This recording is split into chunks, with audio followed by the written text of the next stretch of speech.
Blog Talk Radio.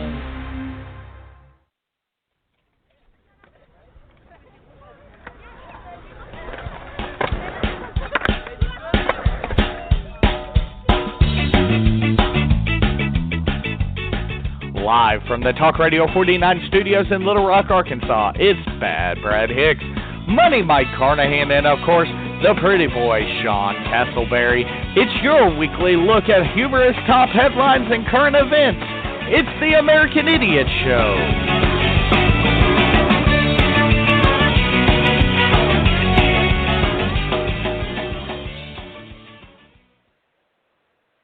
Hey, how you doing out there? It's Sean Castleberry and Michael Carnahan here with the American Idiots podcast. Mike, how you doing? Hey, I'm doing pretty good. It's Memorial Day, so definitely. I think, Sean, we need to go ahead and define Memorial Day real quick for these folks sitting at home that think that get Memorial Day and Veterans Day mixed up, because it is becoming an issue that is grating on my nerves too. Yeah, we were talking about it just before we came on the air about all the what I call war porn on the internet, whether it's Twitter or Facebook, Instagram, whatever, of people doing posts, of themselves in uniform and thank the veterans and all this and that. Memorial Day is about the people that died in combat. Nothing else. It's not about veterans. It's not about retirees. It's not about military members that died after their service. It's those that died on the field of honor. So please stop with the war porn and just observe Memorial Day for the people who shouldn't have died but did. Absolutely. I mean, and the thing is, I think we know what Memorial Day is about just because we've been in the military, myself and you, Mr. Castleberry. But I mean, the average person may not understand the scope of Memorial Day. But let's be honest here. It's awkward enough on Veterans Day when people are like, "Hey, thank you for your service." I never felt comfortable with that to begin with. I don't know about you, Sean. When you were active and you would go into a restaurant or something in your uniform or something, and somebody would be like, "Thank you for your service." That always was the most awkward part of the military to me. What always got me is when I would travel and I'd have to be in the airports in uniform or whatever, and these people would salute me, and it would just be like, seriously, you don't do that. There are rules and regulations to how you do those types of things, and I get that, some old vets and some people are just trying to show respect. I get that. Maybe they're nostalgic for back in the day or whatever, but it's so awkward. It really is. Unless you're some kind of fucking douchebag God, who was that guy that they did the movie Sniper about? Chris Kyle? Unless you're Chris Kyle and get off on that shit, that douchebag. Fuck that guy. Anyway, yeah. Oh, yeah, shots fired. I hate Chris Kyle. Fuck him. Glad he died. Damn. Well, Sean, right? not to get off on a tangent here, but I will say this much, Chris, I'm going to have to disagree with you a little bit here. Chris did a lot of work with veterans with PTSD after getting out of the military. So, I got to salute his ability or his attempts to work with veterans with PTSD. That's what he was really doing, but, you look at his book, you look at his memoirs, you look at the things that he said in interviews. This guy was a Class A douchebag, piece of shit, liar. Everyone in his unit said he was a fucking liar. He doesn't deserve any honor or respect, in my opinion. He's as bad as the people that love the Confederacy. Well, Sean, I don't know if you know this a little bit, but he actually got into a fist fight with our American Idiots presidential nominee of choice, Mr. Jesse Ventura. Yeah, and his wife tried to claim falsely, that Chris Kyle won that fight and all this other stuff. He actually sued her and won. He won the lawsuit because Chris Kyle's story was bullshit. I remember a lot of people who didn't understand the story or didn't take time to understand the story during that time kind of fucking just automatically railed on Jesse for suing a fucking widow, which Exactly. I'm not advocating suing a widow. I'm not advocating any of that. But, I mean,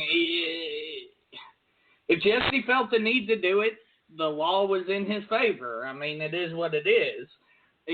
Somebody can say that they whooped my ass, and I don't give a fuck. But apparently it matters to Jesse. So, I mean, he was within his rights. Right. And, yeah, he won. So it is what it is. But, you know, on a lighter note, today is the 40th anniversary of the release of Return of the Jedi. Did you watch it today? Is it really? No, I did not. I did not watch that. Ah, you little shit. No, we just got finished watching it just before the broadcast. I wanted to make sure that my kids saw it today. Yeah, great movie. I mean, at that point, we thought that was the end of the saga. No more Star Wars movies. That was going to be it. And, God, who knew? Who knew that we going to have the prequels and the sequels and everything in between? And now here comes Disney, who is going to monetize absolutely everything fucking Star Wars. We have Baby Yoda now taking over the goddamn world. Have you watched The Mandalorian? I have Disney Plus, but no, I have not watched The Mandalorian. Is it great, Sean? Well, it's actually very good. If you are a fan of the original trilogy, it feels like Star Wars. It is very good, well written. The characters are developed at just the right pace, and the cliffhanger at the end is just it's phenomenal first season. And now they're talking about second season. There's going to be Boba Fett. It's going to be joining the story. You also have the potential for one of the clones from the Clone Wars series, Rex, and Akasha, which was one of the main characters from the Clone Wars series, is supposed to join as far as another Mandalorian. So it's really interesting that they're going to throw all these characters in the second season. I'm hoping they don't overdo it, because what they did in the first season was damn near perfect as far as how it went. Absolutely. Well, and I mean, it's got a lot of buzz. Obviously, what's old has become new again. See a lot of posts constantly. My fucking timeline on Facebook is flooded by Baby Yoda and fucking chicky nuggets and chalky milk and shit. Like, that legitimately talking like a baby has become standard practice in fucking normal language now. People talking about chalky milk and shit. Like, oh, society, Sean Castleberry, society. But definitely, one thing I wanted to, we talked about right before we hopped on the air, a kind of an update to last week. And Sean, I don't know if you know this, I didn't even click the motherfucking article. But Trump came out today and said he just finished a 2-week course of the hydroxychloroquine, the fucking anti-malaria drug that he says can help with COVID-19. So, according to Trump, which it just came out last week that he was fucking taking the fucking drug, now he's somehow transported himself in time ahead a week and has completed a 2-week run of it. So I would just like to call bullshit. I think that minding your theory about him not fucking taking that goddamn drug is pretty accurate at this point. I mean, we talked about a little last week how dangerous the drug is, especially for senior citizens, which he is. Yeah, like you just said, I call bullshit too. He wasn't taking that. That's something I just don't understand about the guy. I mean, you're already in the job. Why lie about anything? There's no point in it. And how many lies has this guy been caught in the last, 3 years? It's incredible. Well, I mean, let's be honest here, Sean. You know, a lot of people make fun of Trump for everything's the biggest and the best and bigly and stuff. And I was sitting here thinking about this today. quite short, just a little bit before we came on the air tonight, and I was thinking about this. Trump's a salesman. Trump's background is real estate. Trump's a salesman. Excuse my fucking dog in the background acting retarded. But Trump's a salesman. So, of course, everything's going to be the biggest and the best. And, of course, you're going to find out little lies about it. But let's be honest here. How did we get so far to the left that we forgot that we literally hired a salesman to be president of the United States? He literally sold his supporters a bill of goods. I mean, I was thinking about that today. I was like, this motherfucker's a salesman. And how did we forget that? Everybody talks about how he's a fucking,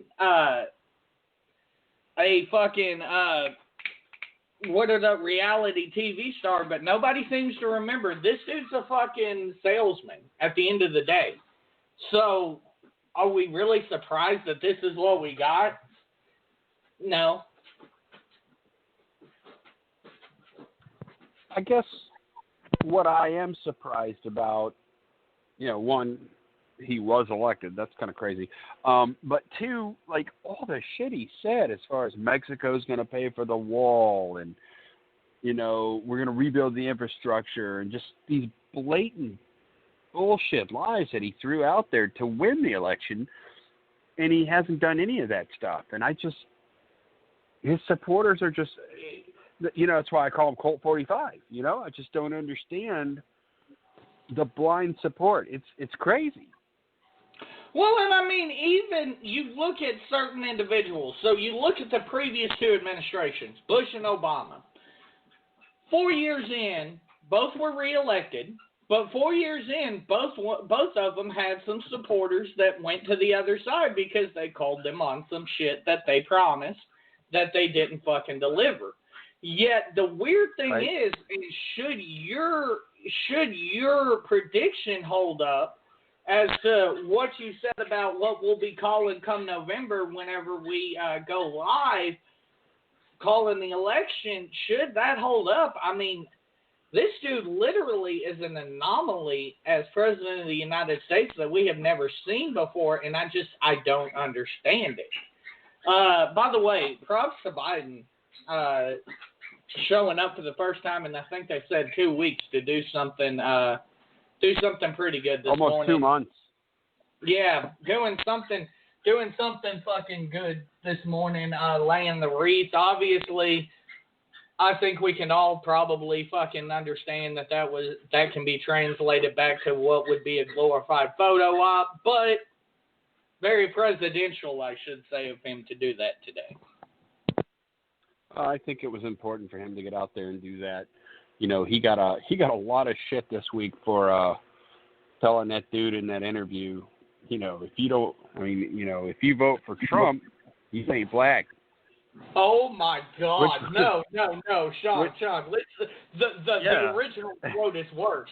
He said, "If you're torn between me and Trump, you're not black, or you're obviously you ain't black." Not black." He was talking to Charlemagne the God, who is a very influential radio host, and oh my God, I sent that to you guys, and I was like, "Are you fucking kidding me?"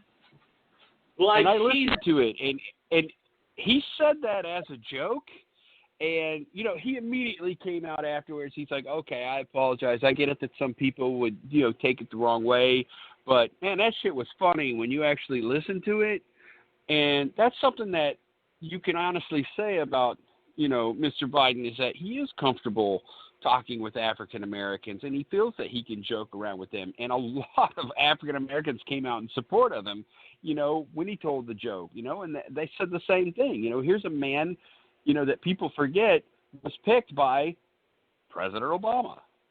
Now, I think he was picked by President Obama because he was a moderate and because he towed the party line, and he helped balance out how people attacked President Obama as being too progressive, which was also bullshit because I think, Obama was, pretty moderate too.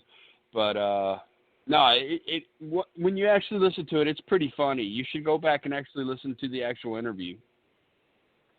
Well, I mean, here's the thing with the Biden situation and the Democratic situation, and we've talked about this before.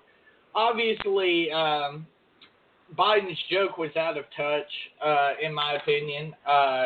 You look at it, and it's another situation where I believe it's, hey, I can get away with anything because I got the black vote. I truly believe that the upper management of the Democratic Party believes that, no matter what, that they automatically have that minority vote. And in certain cases, they have.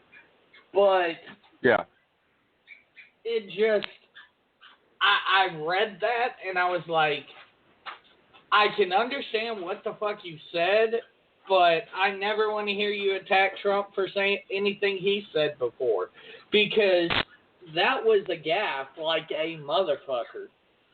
Like, well, again, I mean, when you take it into context, it's like the left Trump. And you it's like we have Trump. It's like we have Donald Trump and left Trump. No, well, no, I wouldn't even say it that bad. Again, you've got to listen to the interview, and you got to hear how they were talking to each other and how they reacted to each other. I mean, they were both laughing.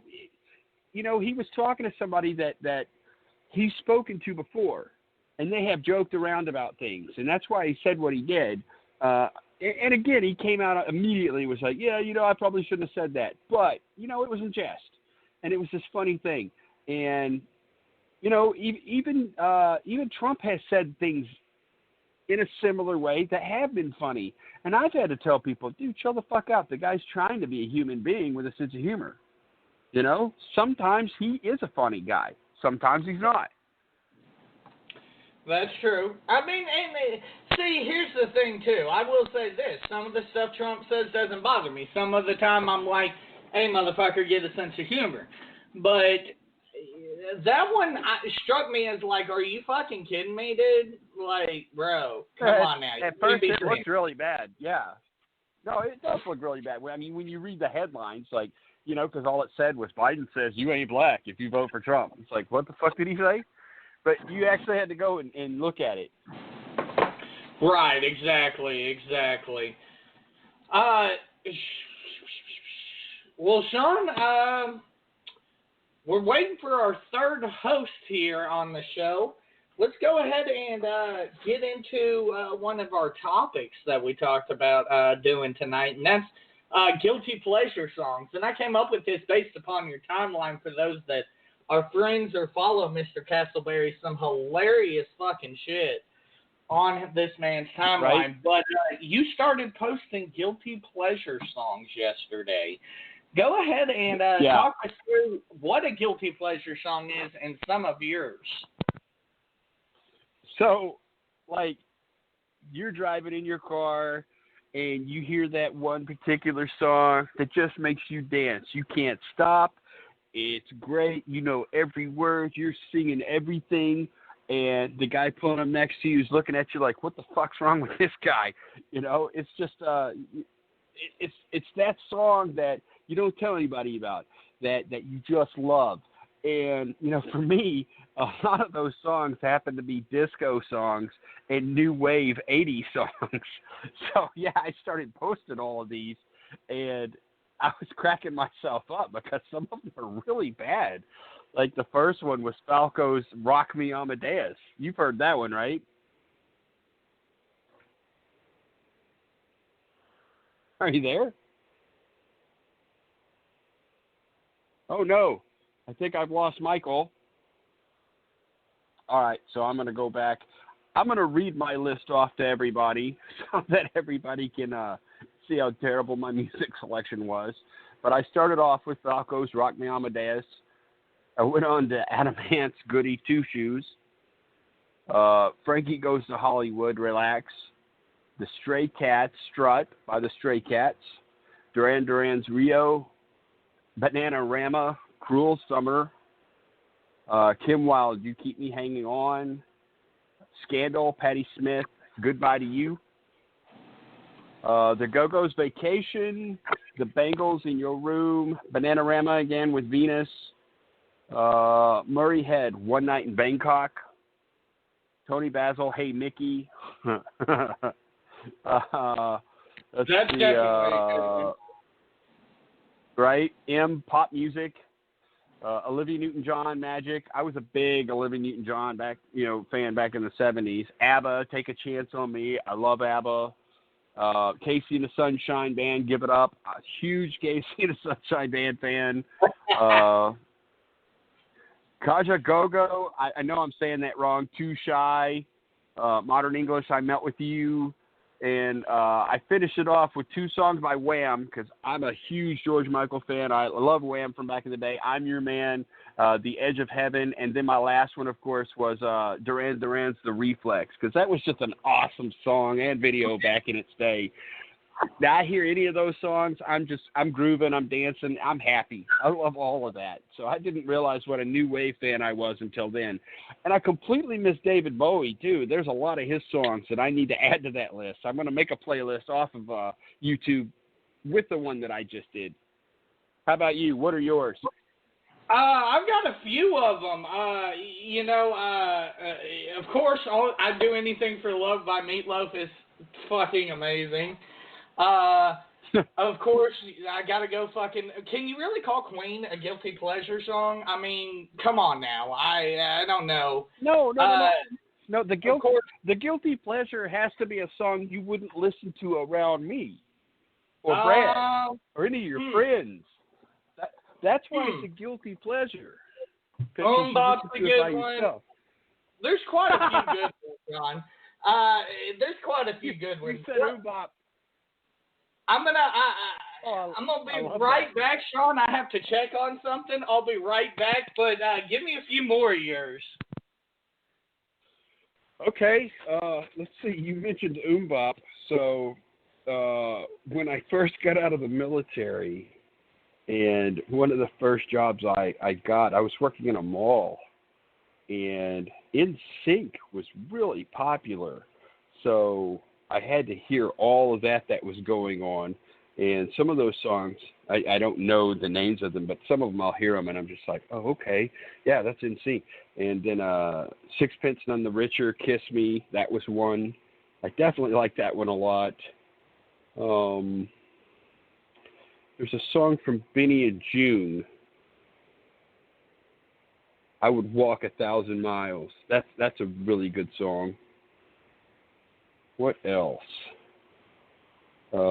Basically, any type of disco music from Casey and the Sunshine Band, ABBA, that whole Dance Fever era from the 70s. I love all of that.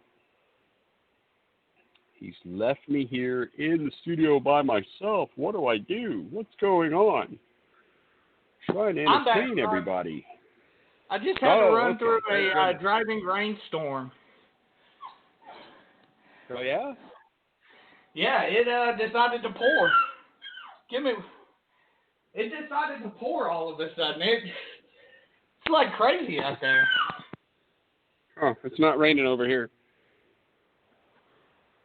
Ugh. So you mentioned Bop. What are some more of your favorite songs? Bop's good. Let me think what else is good. Just about anything 90s, let's be honest. Anything 90s that's got that vibe to it, it's just ridiculously catchy, is pretty much guilty pleasure. Yeah, but when you say anything 90s, there is such a wide variety. You're talking pop music?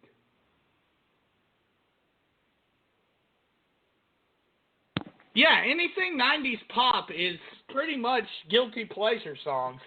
So, early 90s, like I should NSYNC, say. the Backstreet Boys. I don't know necessarily that I would go boy bands, but yeah, I mean, for the most part, most people don't admit that they like that kind of music, but yeah, that would be on the list, etc., things like that. Some pretty good ones. What the hell are you doing? You were so out of breath. I'm fat. Shut up.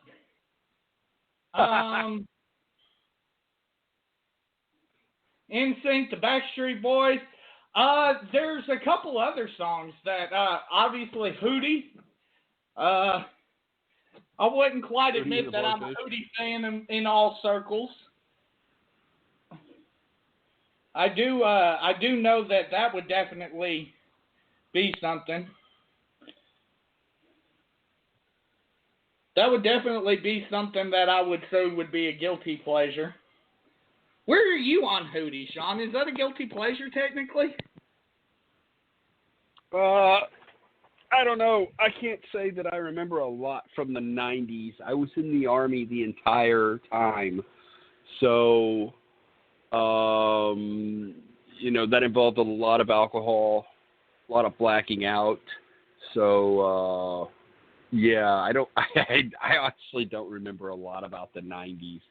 I remember like early 90s watching things like, when MTV still had music. The Real World, that was a big thing when it first came out. I think I watched the first 2 or 3 seasons. That was pretty fascinating to me.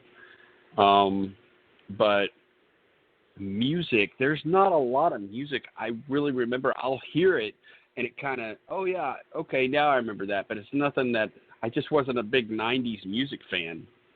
I was always a classic rock guy, more bluesy rock. and of course the new wave shit and disco, but not a lot. In fact, recently I've been listening to more bluegrass than anything. I've got one, Sean. What about that UB40 band, Red Wet Red Wine, and oh yeah, that remake of the Elvis song? I guess they would be considered guilty pleasure. Okay, I would agree with that. Yeah, I like both of them. I think that they're really good. You mentioned Red Wine and I Can't Help Falling in Love with You. That was their other. That's what it was. And of course, you can't really put Elvis in the guilty pleasure song because Elvis is just fucking amazing. Well, I don't know. I'm a Beatles guy. I'm not an Elvis guy. I know one that may shock you from our other host, Mr. Brad Hicks, would definitely be Miley Cyrus. He likes that Party in the USA song. That's amazing. I could see his big giant ass in his truck just dancing to that, going down the highway. That would be hilarious. I love that. Right. Trust me, I've seen it. It's probably the funniest damn thing you'll see. So, like, here in Arkansas, they just, started reopening churches and different venues and stuff like that. Bars and clubs are going to be allowed to open this next week, but no dancing allowed. Are you going to go? Yeah, that's going to be a strong no for me. And a follow-up. What the fuck is the point of the bar if you're not dancing? Or, well, I guess you can go there and sit around and get drunk. That's about it. Like, right? What the fuck? But the whole point is to, like, dance, shake your ass, have a great time. If you can't dance, I don't see the point either. That's crazy. That's a no for me, dog.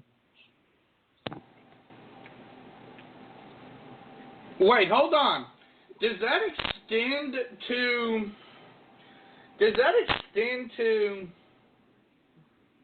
like strip clubs?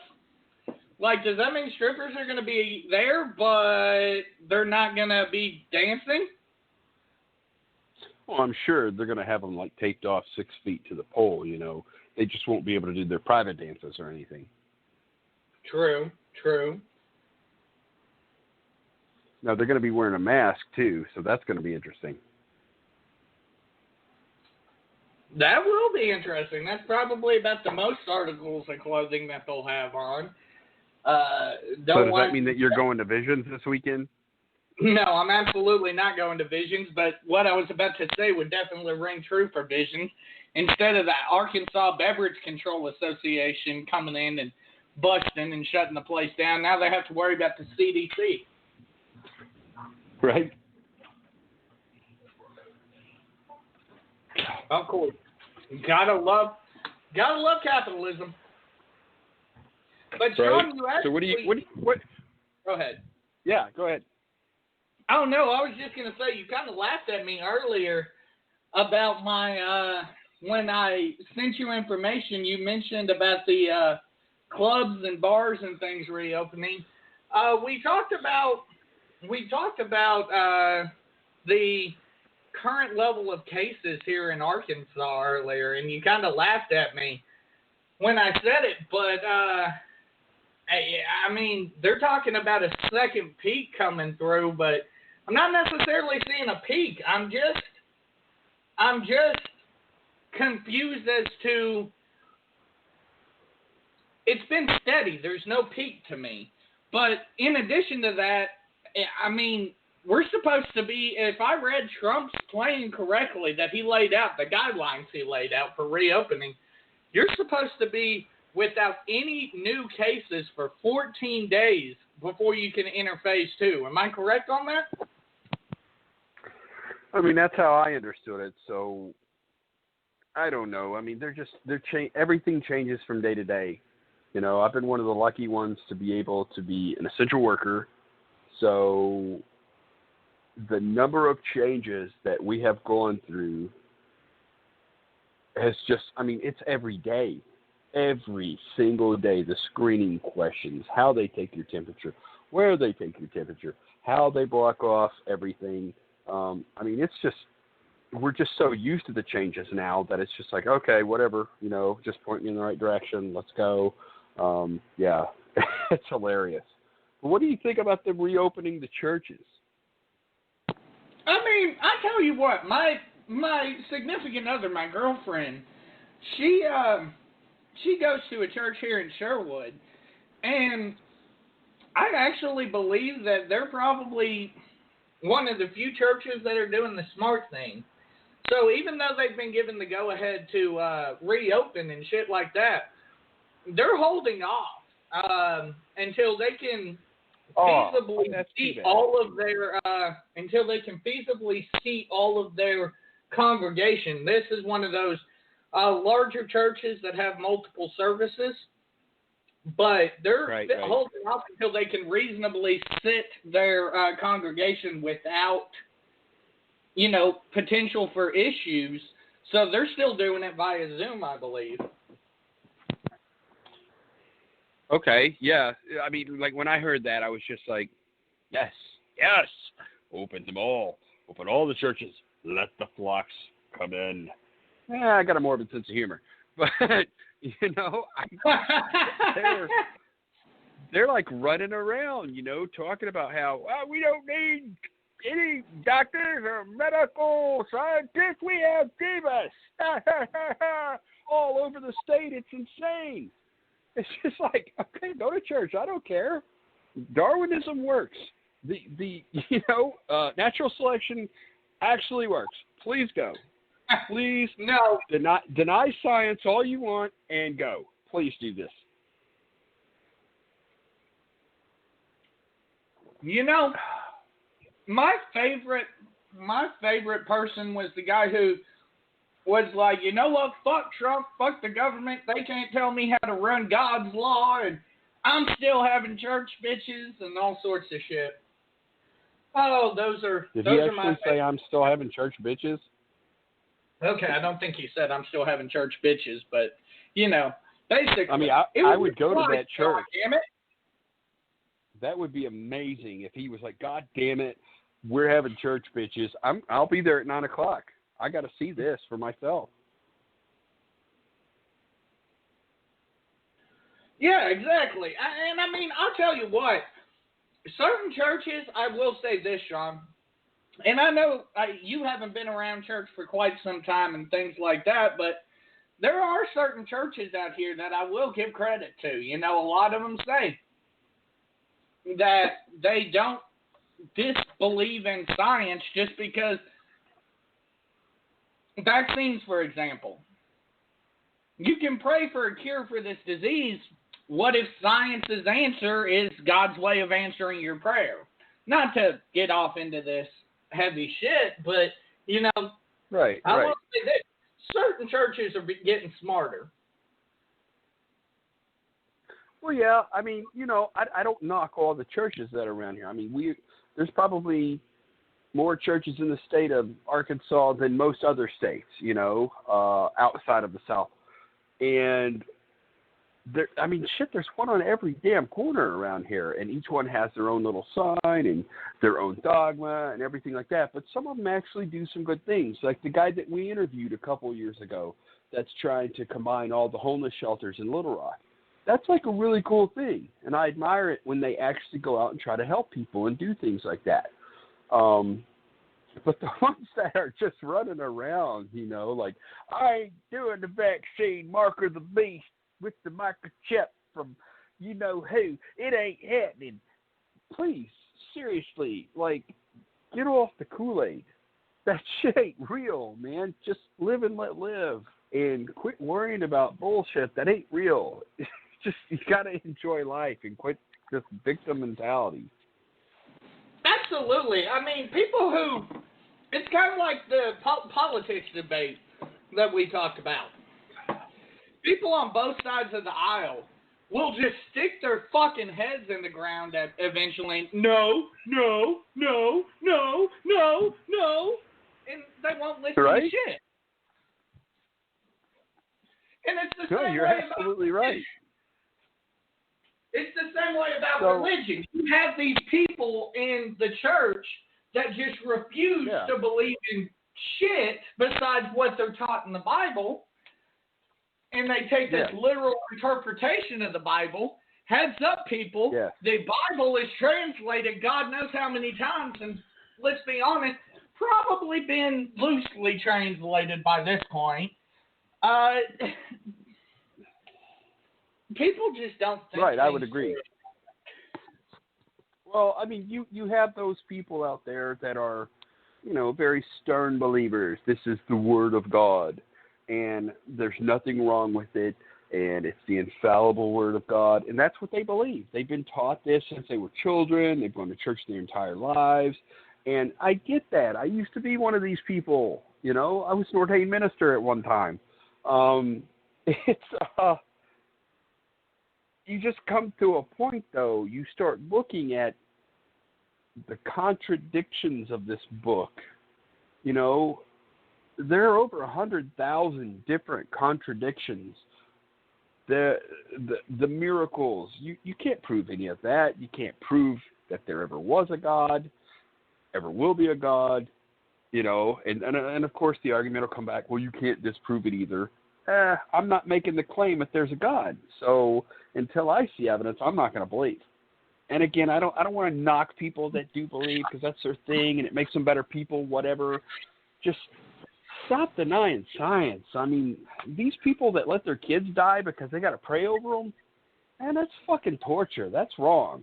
Shit like that shouldn't happen. The fucking, that's my thing, what? John. See, I will say this. I'm a believer.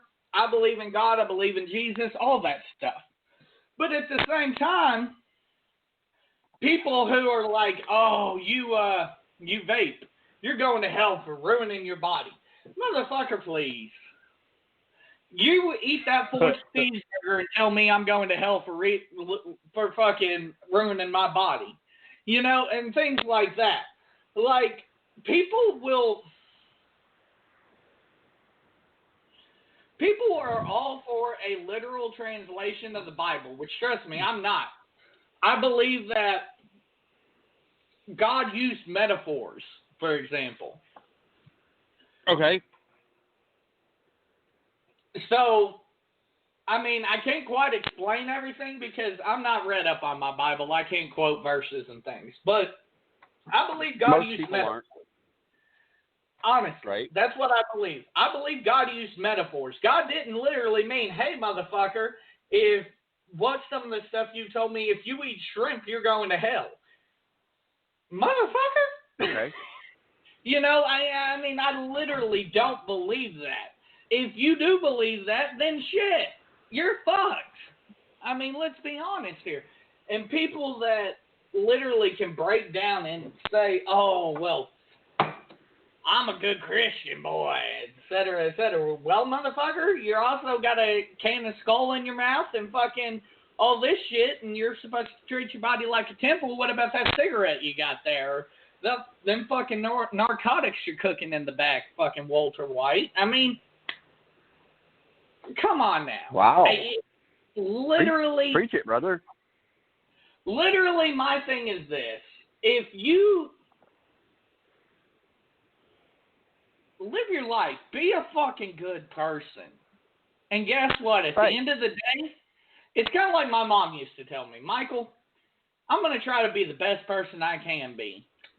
And I've thought about that before. And if you're a great person and you do all these great things,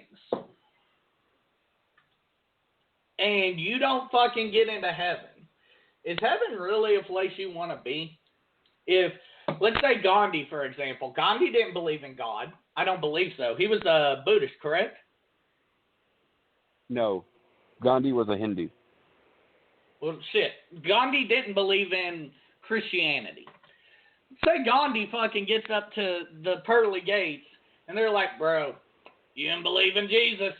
Down you go. So you're telling me Gandhi's going to hell? Come on now. There are literally millions of Christians that believe that, yes. But, you know, and I don't want to make this a big debate or anything like that, but there are certain questions that believers should ask themselves about their religion, whether they're Hindu, whether they're Muslim, one of the many Christian denominations. Many. There are several questions that you should ask yourself. Now, if you want to go by blind faith alone, I have to respect that. That's your thing. That's what you want to do. Cool. But you've got to look at, you know, your historical document, your dogma, your text, your holy book, whatever it is. Where's the evidence? What supports this book? Now, a lot of people are like, oh, well, you know, we know that Jerusalem's real. We know all this stuff happened, blah, blah, blah, this and that. Well, I look at the Bible like Les Miserables, a novel written by a man who lived during a certain time period, and it took him 40 years to write this book, so it's pretty historically accurate as far as what happened during his lifetime. He witnessed these things. He put it in this book, but it's full of fictional characters that never existed and didn't do any of the things that are in this book. That's how I look at holy books, whether it's the Quran, whether it's the Bible, the Torah, writings about Buddha, you know, the Hindu religions, anything. You know, it's just it's a mythology. It was a guide for people that needed it in their day, but it's unnecessary today. You know, we know where thunderstorms come from. We know that we're not supposed to, you know, wipe our asses with our hands. Well, at least in Western, you know, civilization. And we do know that women aren't the evil creatures that they've been made out to be by every religion. That, you know, they're just people like everyone else. So people should really take time to think about these things and question them, you know, especially these extremists. I would agree. I mean, like I said, Sean, at the end of the day, even though I believe in God and Jesus, I still believe that both of them, right. I believe the overall landscape of all of this is be a good person. Do the right thing. Don't be a douche. And you know, the Christians and the Hindus and the Muslims, the Sheikhs that I've met, you know, all sorts of religious people that I've known throughout my life, most of them are like me. They just want to live their life. They just want to be happy. They want to be good to everybody else. They want everybody else to be good to them. That's the majority of people in this world. But then you got the assholes. And just stay away from them. Let them do their own thing. They're going to breathe themselves out. They're going to die out, and that'll be the end of it. You know, I was hoping COVID-19 would take care of all that, but, you know, they did the whole, you know, shutdown thing. So, oh well.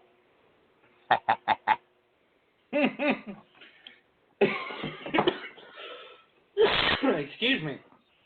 I completely agree with you gotta that. quit smoking. Hey, apparently, I'm going to hell. There might be hell in my lungs right now. Right. The thing is with this whole situation, though, there's douchebags and everything. Like, fucking stop. Just fucking stop.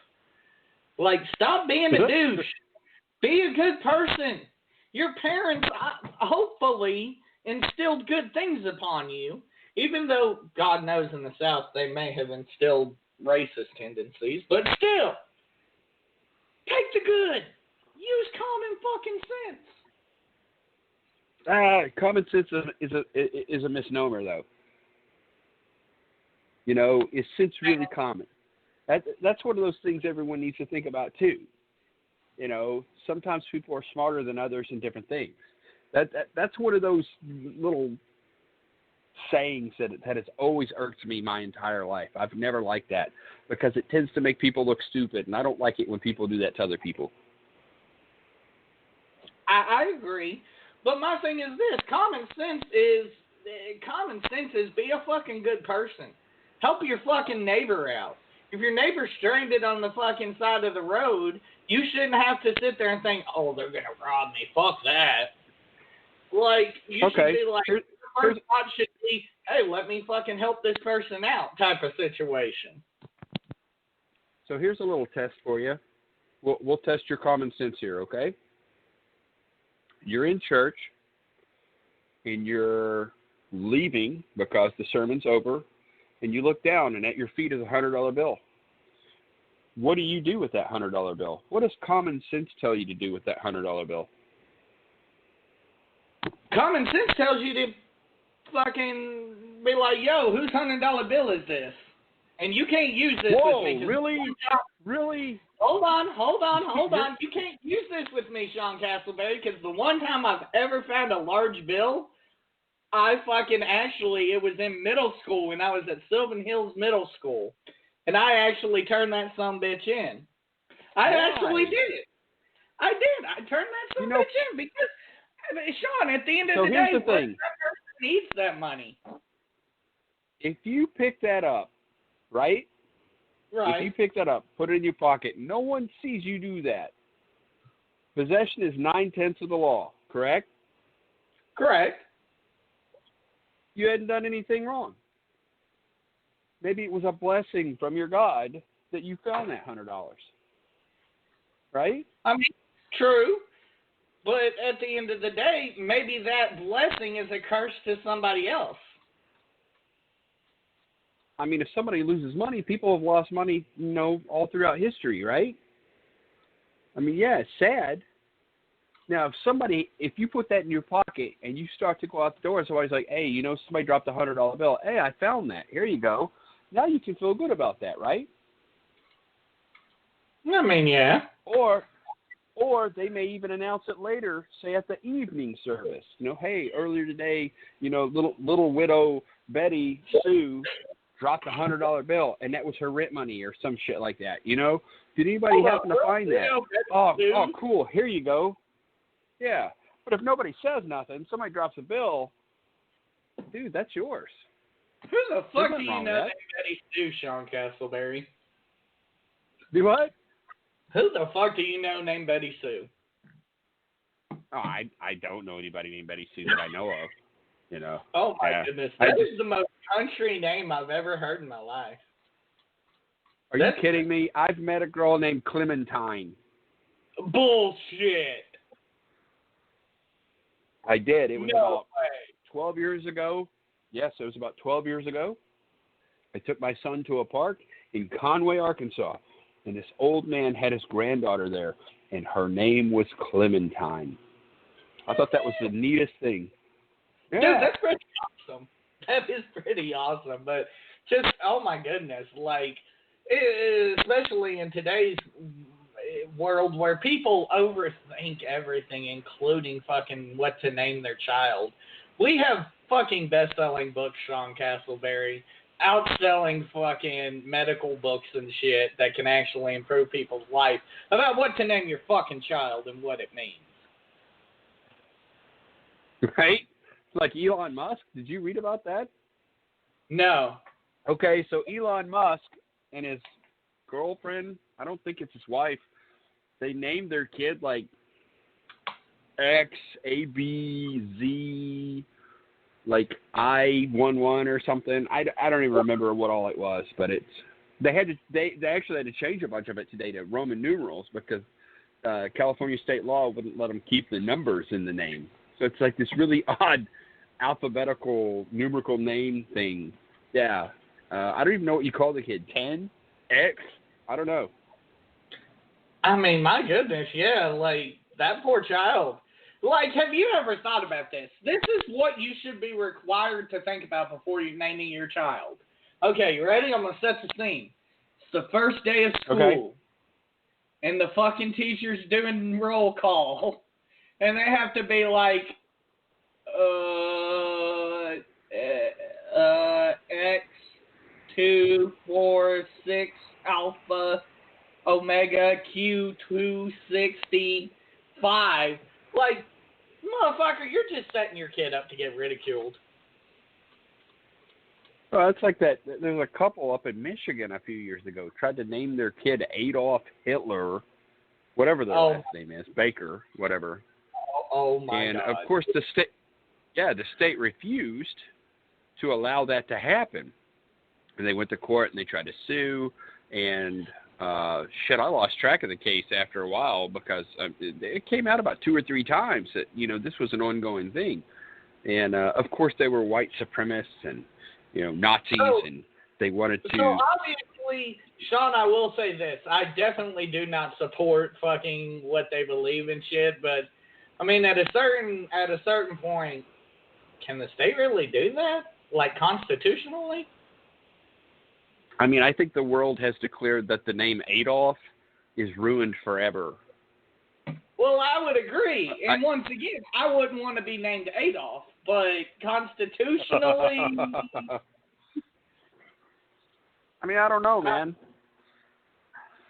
We were going to talk about freedom of speech today, and this kind of leads into that. But, yeah, I mean, can you name your kid Adolf Hitler? And can the state stop you? It's kind of weird. I would agree. You can. I mean, I wouldn't do it like you said. I wouldn't do it either. I don't see any point to doing it. But I mean, my kids are lucky. My wife stepped in and they didn't get named Falco. I mean, I'm just saying, fucking, goddamn. I remember a couple years ago. I mean, this may have been 10 years ago, but I remember somebody posted on Facebook, hey, if my post gets to 300 likes, I'm going to fucking name my kid, what the fuck's the Transformers name? Fucking, the really popular Transformer dude's name. I forget what his name is, but yeah. He said he was going to name him Optimus Prime. That's what he was going to name him. Fucking was going to name his kid Optimus Prime. I mean, is it silly? Yes.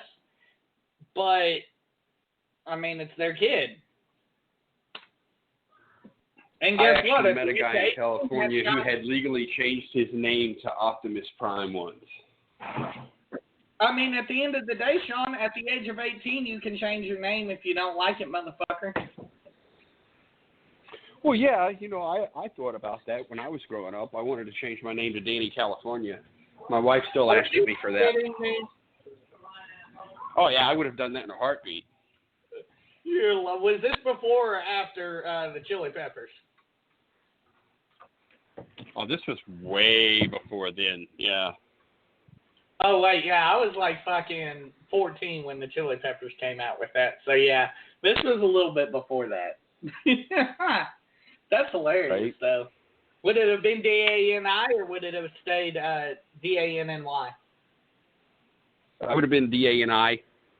You would have stayed with D-A-N-I? That's awesome.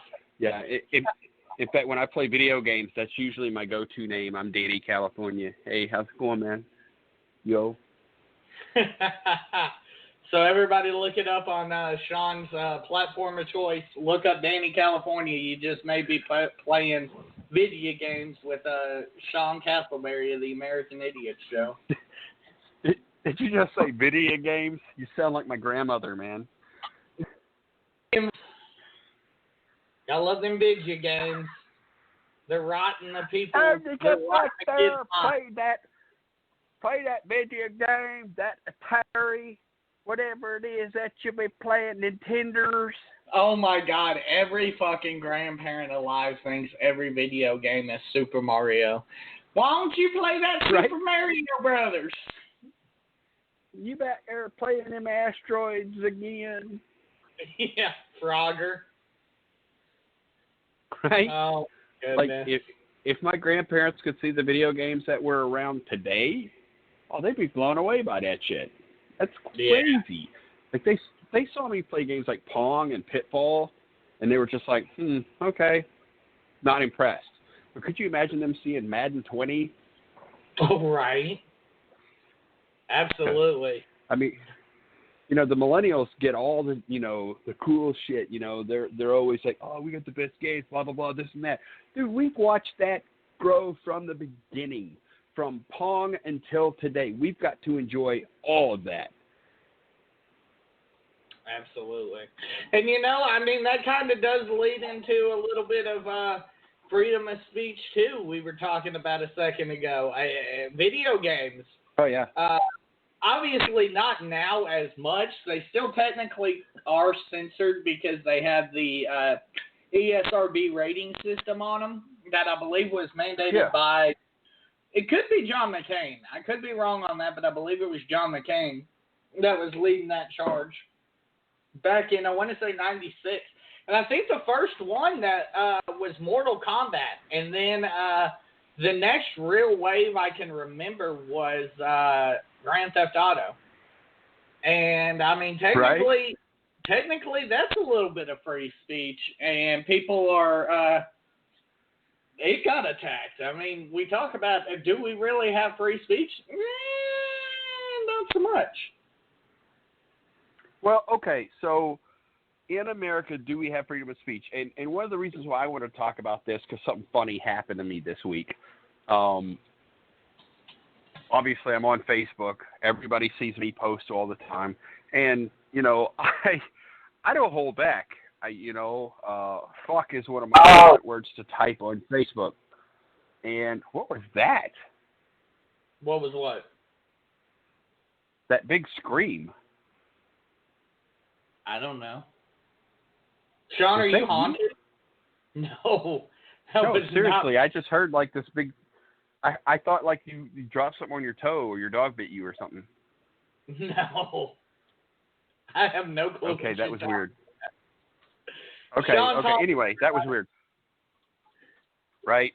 Anyway, so like I'm kind of a, obscene on my posts, whether it be Twitter, Instagram, Facebook, whatever. And God, I've been on these things for like years, and I've never been banned. I've never gone to Facebook jail or any of this stuff. And I've always thought it was funny when people did, and I didn't understand what it was all about until 2 days ago. There was an article about a local restaurant, La Hacienda, that had to close their doors after reopening because people refused to wear masks. Now, they were providing masks at the front door, so there shouldn't have been like a big deal about this or anything. People should have just been like, yeah, okay, cool, I'll wear that until I start eating, whatever. But these people are like, no, you're impeding on my freedom, America, fuck you. So they had to shut their fucking doors. And I commented on this story on a local news channel that, Americans are fat, stupid, and entitled. And I can't believe that they shut down one of my favorite restaurants over this shit. And I got banned for hate speech over that on Facebook. Can you believe that shit? I mean, technically, so I read your deal this morning about that, and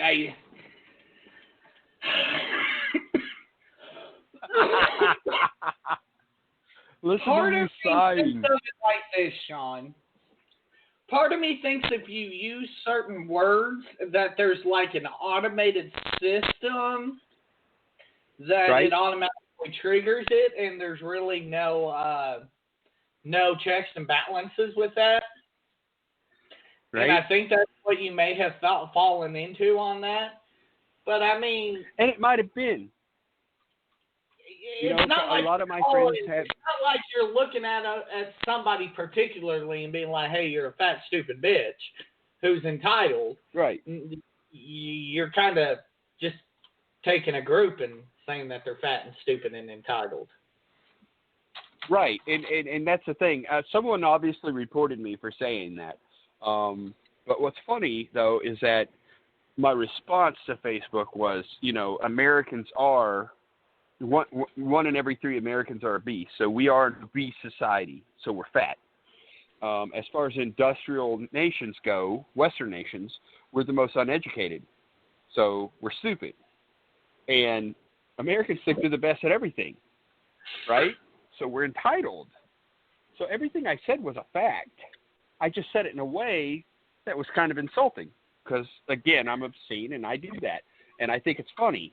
But it banned me for 24 hours. So, I couldn't post to my other stuff, like Sci-Fi Visions or any of the other things. And, it made me realize, oh, shit, yeah, I got to watch what I say or I'll get these bans. And now it's censorship.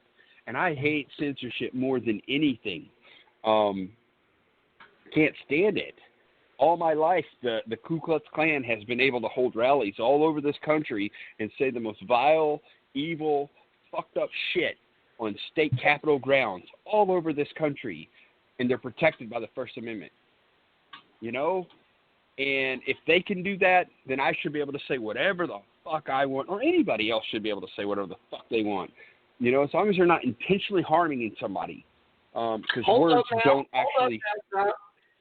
So this is a double-edged sword, in my opinion, because you remember before fucking all this shit and the hate speech and shit like that came out and Facebook started, this agenda against it, people were fucking flooding timelines saying, "Oh my God, he said somebody was fat. He's fat shaming," or in this case, cyberbullying or things like that. Yeah. It's a double-edged sword. Do you want that, but don't want, do you want that, but be able to still call Americans fat and entitled, or do you want to get rid of that and possibly give up your ability to say Americans are fat and entitled? I mean, again,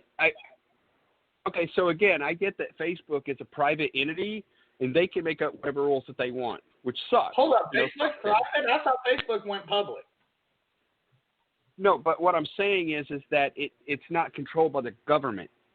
Oh, okay, right? I got you. Yeah. It's a private company, not controlled by the government, so they make their own rules. So if they want to say that me calling Americans fat, stupid, and entitled is a hate speech, well, then they have every right to do that because that's their own forum. And again, fuck them. They're assholes for doing that. But no, I hate censorship altogether. It's like I hate pornography. I think pornography is demeaning. It's sexist. Everything about it is vile, degrading to women, and I don't watch it. I don't have anything to do with it. So it's been protected by the Supreme Court as freedom of speech. So I avoid it. Millions of Americans enjoy it. They use it. They do whatever they want with it, and that's them. But I don't. I just turn the channel, whatever, you know what I'm saying? I just ignore it. Like everyone should ignore everything that they don't like. When you start censoring things, where do you stop? That's the question that people should be answering, or actually asking and trying to find the answer. Where do you stop censorship? What really is hate speech? Are we going to become Orwellian? Once again, though, at the same time, I don't want people to be able to get on here and, for example, go on these racist rants about, black people and use offensive language when describing them and stuff like that. So, I mean, right. It's a double-edged sword is my thing with this. It's okay, so Okay, so here's what we're looking at. When we do American Idiot, sometimes we have a guest on the show, right? Mm-hmm. And when we had the author of Blackfish, someone called in and you someone called in and used some very choice language, and we just shut them down really quick, right? Right. So technically basically, we censored them, technically. Technically, we did, because it was such an offensive thing. Now, it got out on the air. Everybody heard it. But then we just said, okay, we're going to shut that off, because it was somebody being stupid. Now, Yeah. if we invited a white supremacist on the show, and to not do that, then we are really fucking idiots. You know what I'm saying? Like, we wouldn't censor a white supremacist that came on our show. We would just debate the topics, and we would actually tell them why we think they're fucking stupid. You see what I'm saying? We might call him a fucking moron a few times. Right, exactly. So if anybody wanted to come on the show and be a white supremacist and be like, hey, I hate these people because they're this, blah, blah, blah, or whatever, yeah. You know what? I welcome the opportunity. I'm not going to censor what you say. You're going to look like an idiot, and I'm going to fucking show how you are an idiot.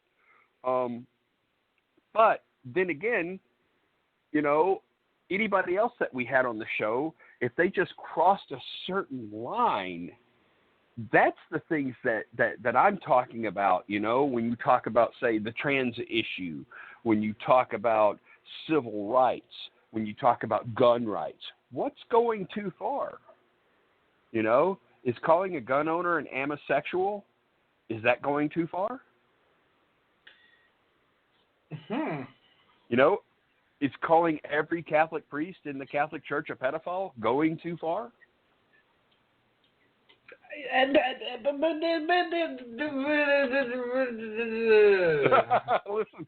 Listen to you. I mean, there's a fine line in everything that you do. That's a generalization. You're talking generalizations, though. So, yeah, I would say that would be inappropriate. But generalizations get people fired from their jobs because of Twitter posts and things all the time. I mean, Don Imus, how much trouble did he get into for the shit that he said that ended his career? But let's be honest here. Number one, Don Imus said something that was fucked up. But let's also talk about the fact that I completely agree that an employer has every right to go through your Facebook. Because let's be honest, how many, especially if you're working in a high-profile industry or you're sitting on the board of a publicly traded entity, oh yeah, Lord knows if something got out from a Walmart executive saying that they said fuck all Americans 10 years ago, it would become an issue. I see it constantly in the wrestling business where professional wrestlers constantly get in trouble for shit that they posted back when they were, you know, younger, and they did dumb shit like that. A quarterback in the NFL for the Buffalo Bills, I forget his name. He's the quarterback, Josh Allen, for the Buffalo Bills a couple of years ago. His draft stock was hurt by the fact that he tweeted out a racist tweet. I want to say it was in 2011. And you're talking about a 20-year-old kid. So 2011 would have been, he'd have probably been what? Fucking 10, something like that. But these are things that need to be asked, like, especially if you're looking to make, in the NFL, for example, a significant financial investment in this person. They can't be doing shit like that. So I believe but then again, character, I guess, is what I'm saying. Then again, you have to look at, in today's society, it's not like how it was even 10 years ago. You know, when I grew up, we didn't have an internet. Now we do. People your age don't know what a world without an internet is, right? Right. Well, I mean, slightly, but yeah. So yeah, but there are these social rules that go along with the internet you just don't fucking do. So if let's say I'm a college kid and I'm about to go into the NFL draft, what's the first thing that I would do? I'm deleting all my social accounts today. All of them. Right. I don't give a fuck who's on there. I don't care how many pictures I lose, because there might have been something stupid I said 10 years ago when I was fucking 8 years old, right? Like, I shouldn't have had a social media account back then, but True. I would delete all that stuff and I would start all over. Why? Because people are going to investigate that kind of stuff. And I'm not the same person I was 8 years ago or 10 years ago. Well, I mean, Sean, that's the thing, though. Some people, and there's such thing as taking it too far. I will admit, there's such thing as taking it too far. But, Sean, let's be honest. Deleting your social media ain't going to do shit. People will find it. Like, once you put something out there, if we deleted this episode tomorrow, it's still going to be able to be found in some way, shape, or form. Yes, absolutely. I think, honestly, Josh Allen's account was an older account. But somebody took the time to go through, and I guess they had no fucking life, but go through and find his old tweets. Yeah, that's happened to several celebrities over the years. And that's the thing. I mean, so I forget who it was. Somebody was getting ready to host an award show. I want to say it was Kevin Hart, actually. Was getting ready to host an award show. Yeah, he was going to host. He did something stupid. Yeah, the Grammys. And he lost it. Right, not the Grammys, the Oscars, yeah. Yeah, and he lost that. I mean, Kevin obviously ain't a douchebag. Well, I don't know Kevin Hart, but I assume Kevin's not a douchebag. But the tweet that he made, and I forget what it was at this time, but the tweet that he made cost him a job. Are you saying that's not something that should happen? I mean, again, you're talking about a private entity, Facebook, Twitter, Instagram. They have their own rules. And we have social rules now. You say the wrong thing on these types of venues, and people are going to dox you. People are going to attack you. People are going to try to get you fired. I mean, there's all sorts of crazy shit that happens nowadays. Oh, man, there was a kid, and I don't know if you saw this one, but this kid actually was involved in the wrestling business. Him and his little girlfriend, they were getting ready to graduate high school this year, and they made a racist-ass TikTok. Now, this one wasn't old, but they made a racist-ass TikTok about black people. Like, it was fucking terrible. Where they were standing in the bathroom, and they had cups of water or something. I'm not going to go any further, but they did some racist-ass shit. And it cost her a admission to a university, and it cost him his ability to go to the wrestling school that he currently... And he was actually being trained in professional wrestling by a black man, which I find just fucking hilarious that he thought that was acceptable to do that. But fucking, it cost them everything. Are you saying that it shouldn't have cost them everything for doing something that ignorant?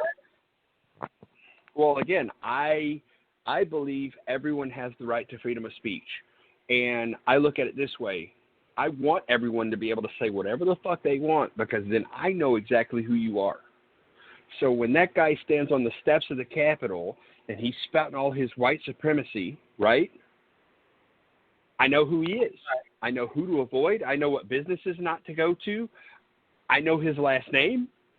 I don't want to associate with that guy. You see what I'm saying? It helps me to determine who people are. True. Very true. Very true. I mean, and you do make a good point, but I just... When you say that companies shouldn't be able to look into somebody's Facebook or look into their social media past, so I'm not saying somebody that's getting hired on as a cashier, you should go look back 20 years in their fucking past. But if you're looking to give somebody a prominent job that could potentially, if something came out, could potentially fucking affect your company going down the line, isn't it your obligation almost to make sure you protect your interests? I mean, to a point it would be, but Okay, let's take J.K. Rowling, for example. She wrote the Harry Potter books, right? Right. She was one of Britain's richest people in the world until she gave away most of her fortune to put her back down into the millionaire status from billionaire status, right? Right. She has been savagely attacked on Twitter, Instagram, and Facebook because she agreed with posts on other social media that basically are pro-feminist, saying that women are women. Men can't be women biologically. Sex is real, and you have to differentiate between the two.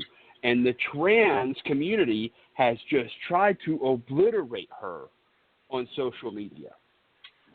Now, what she's saying is considered factually true in the scientific community.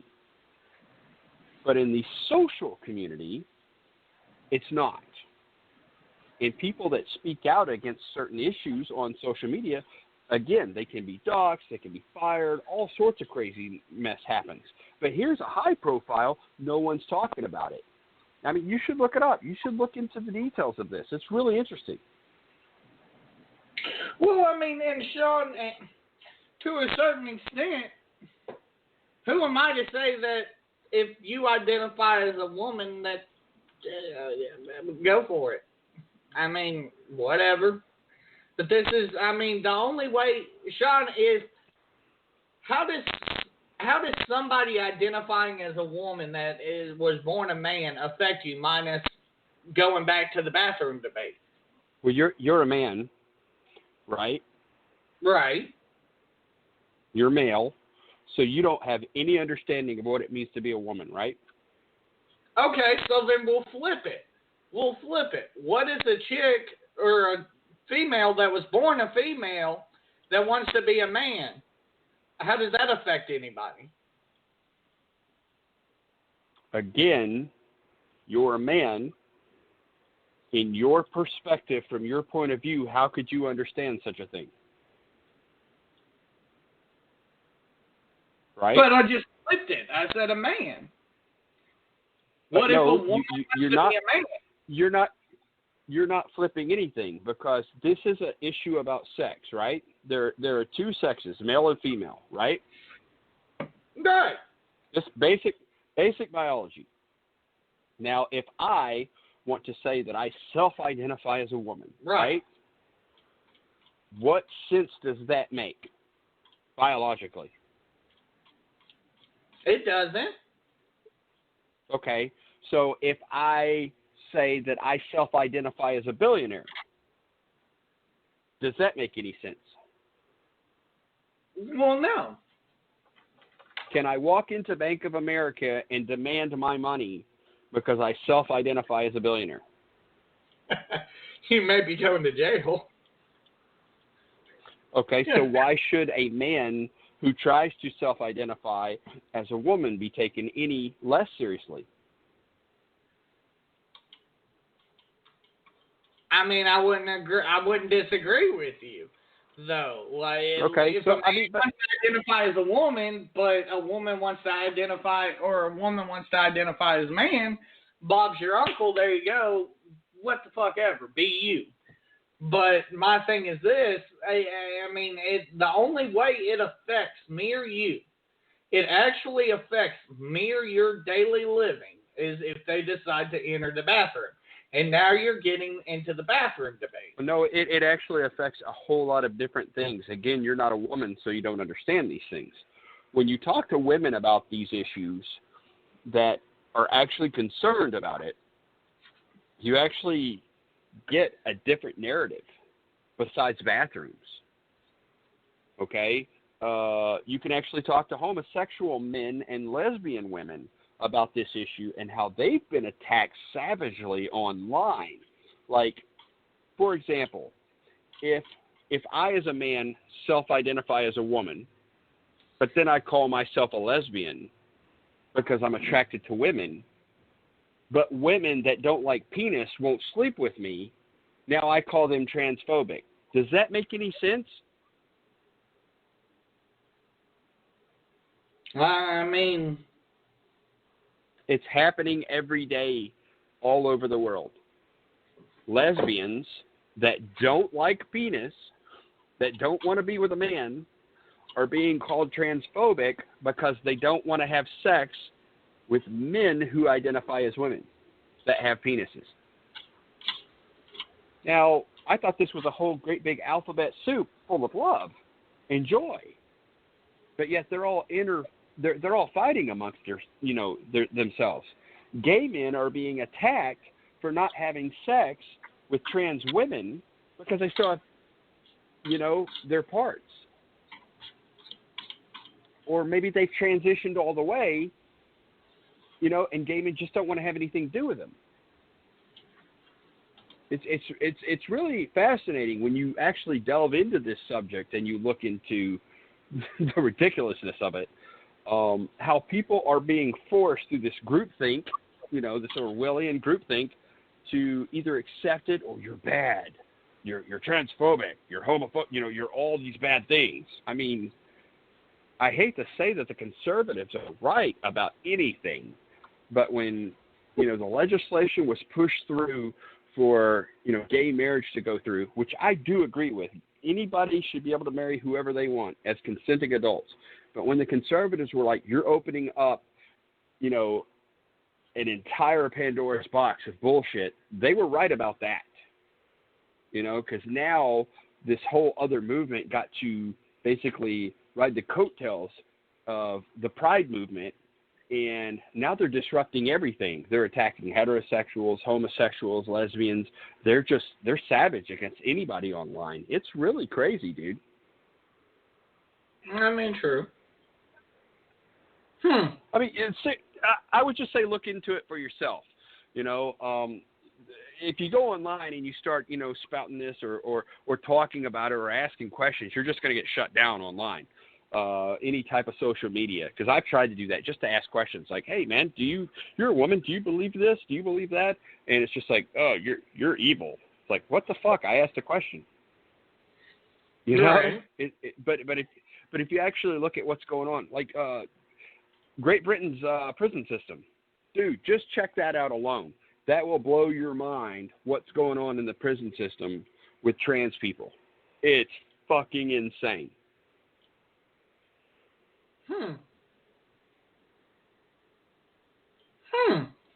Interesting.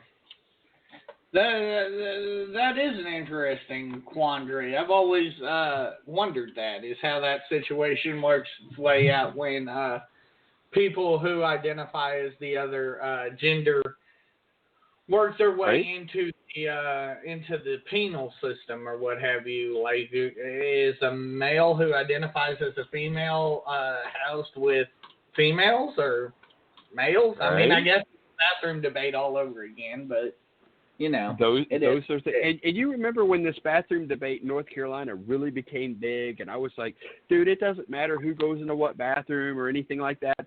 Dude, I really started looking into this, and I really started seeing what was going on, and not just here in America, not just in North Carolina, what's happening all over the world, what's happening in Great Britain, Canada, France, Germany, all these different places where they've allowed certain things, where they've restricted certain things.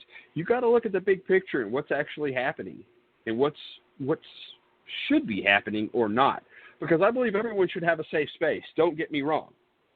I think everyone should have a safe space. But I think what this particular movement is trying to do is erase womanhood. Now, I'll probably be attacked online for saying that. I've lost a lot of friends on Facebook because of it. But the reality of it is that there is a group of people in this movement that hate women, especially, and they're trying to erase womanhood. I mean, they go so far as to say that you can't use the word vagina because it's exclusive to people that don't have vaginas.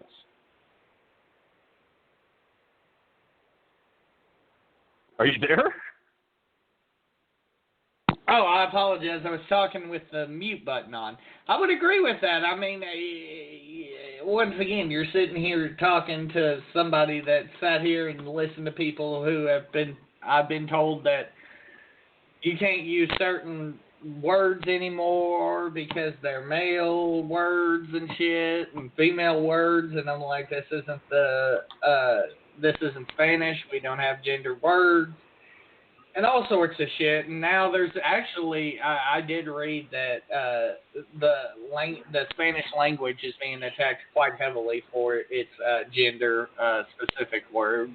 So, I mean, Spanish and French especially, most European languages are heavy in the masculine and feminine, you know, in all the words that they use. There's a masculine and feminine for everything.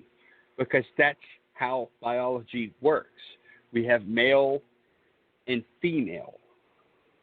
You know, I mean, when some dude who doesn't even shave his beard or wear a dress or, you know, do anything to make his appearance look like a woman says, I self-identify as a woman, and you have to say that I am a woman. No, I don't. I do not have to say that. And I won't. Be like, yo, dude, what's up? If that upsets you, fuck it. I don't give a fuck. You know, I'm not hurting you. I don't give a shit. You know, that's some weird Orwellian group speak. I'm not going to play that fucking game. Now, if you go so far as to wear a dress and put on makeup and try to look like a woman, but you still look like a dude, you're transvestite. I get it. It's a sexual fetish. I totally get it. You know, that's your thing. Cool. Call yourself that. That doesn't bother me. Don't say you're a real woman. Because that's not real. There's no reality in that at all. I mean, you're not going to hear me disagree with you per se. I also, at the same time, don't want to sit here and say that, you know, I don't want to step on anybody at the same time's toes that want to live their life the way they want to live their life. Because once again, we're supposedly a free country and do what you do. Hey, dude, seriously, like if guys want to wear dresses and put on makeup and act like women, I got no fucking issue with that. Just don't say you're a real woman. You know, if a woman wants to wear jeans and you know, appear butch and act like a guy, cool. That's your thing. It doesn't bother me. Consenting adults do whatever you want as long as you don't intentionally hurt anybody.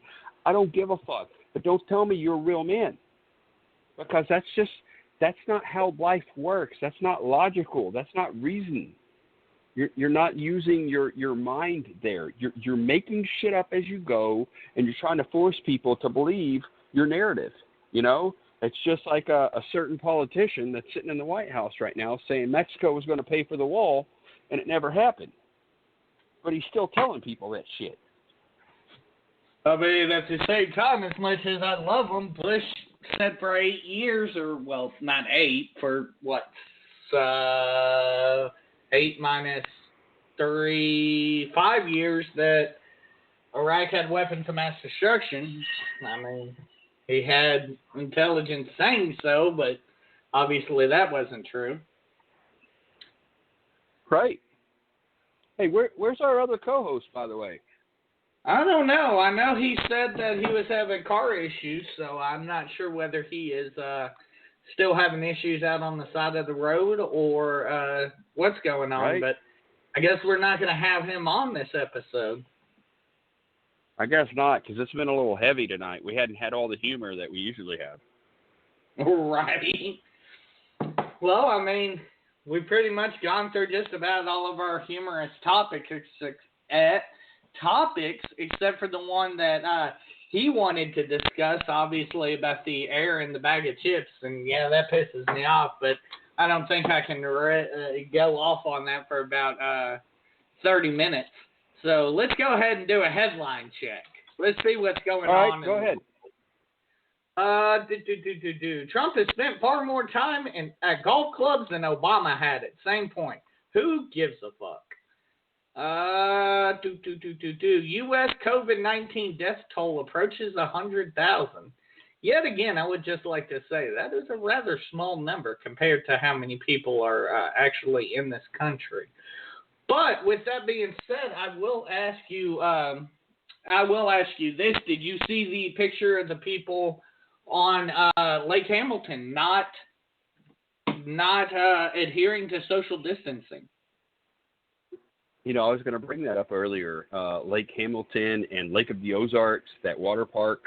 It's funny because there was a picture with at least 200 people just elbow to elbow underneath a sign that said, please practice social distancing, keep 6 feet apart. All these people, they're getting together, they're doing all this stuff. According to the science, some of them are asymptomatic. A lot of these people are going to get COVID-19. A lot of these people are going to spread this very quickly. So I would say in the next 2 weeks, we're going to see huge spikes, especially in this area where they just opened everything up. We had, 455 in one day, triple that number. That was the biggest spike so far. Right, and we're gonna triple that number. We're gonna see 1,200 cases daily for probably about 2 weeks. Just here in Central Arkansas because of this. If the science is right. Now, if the science is wrong, then that's not going to happen, and we'll see. So give it about 14 days from now. Let's see where we're at, on that episode. I mean, and that's certainly something interesting. I mean, at that point, do we go back into lockdown?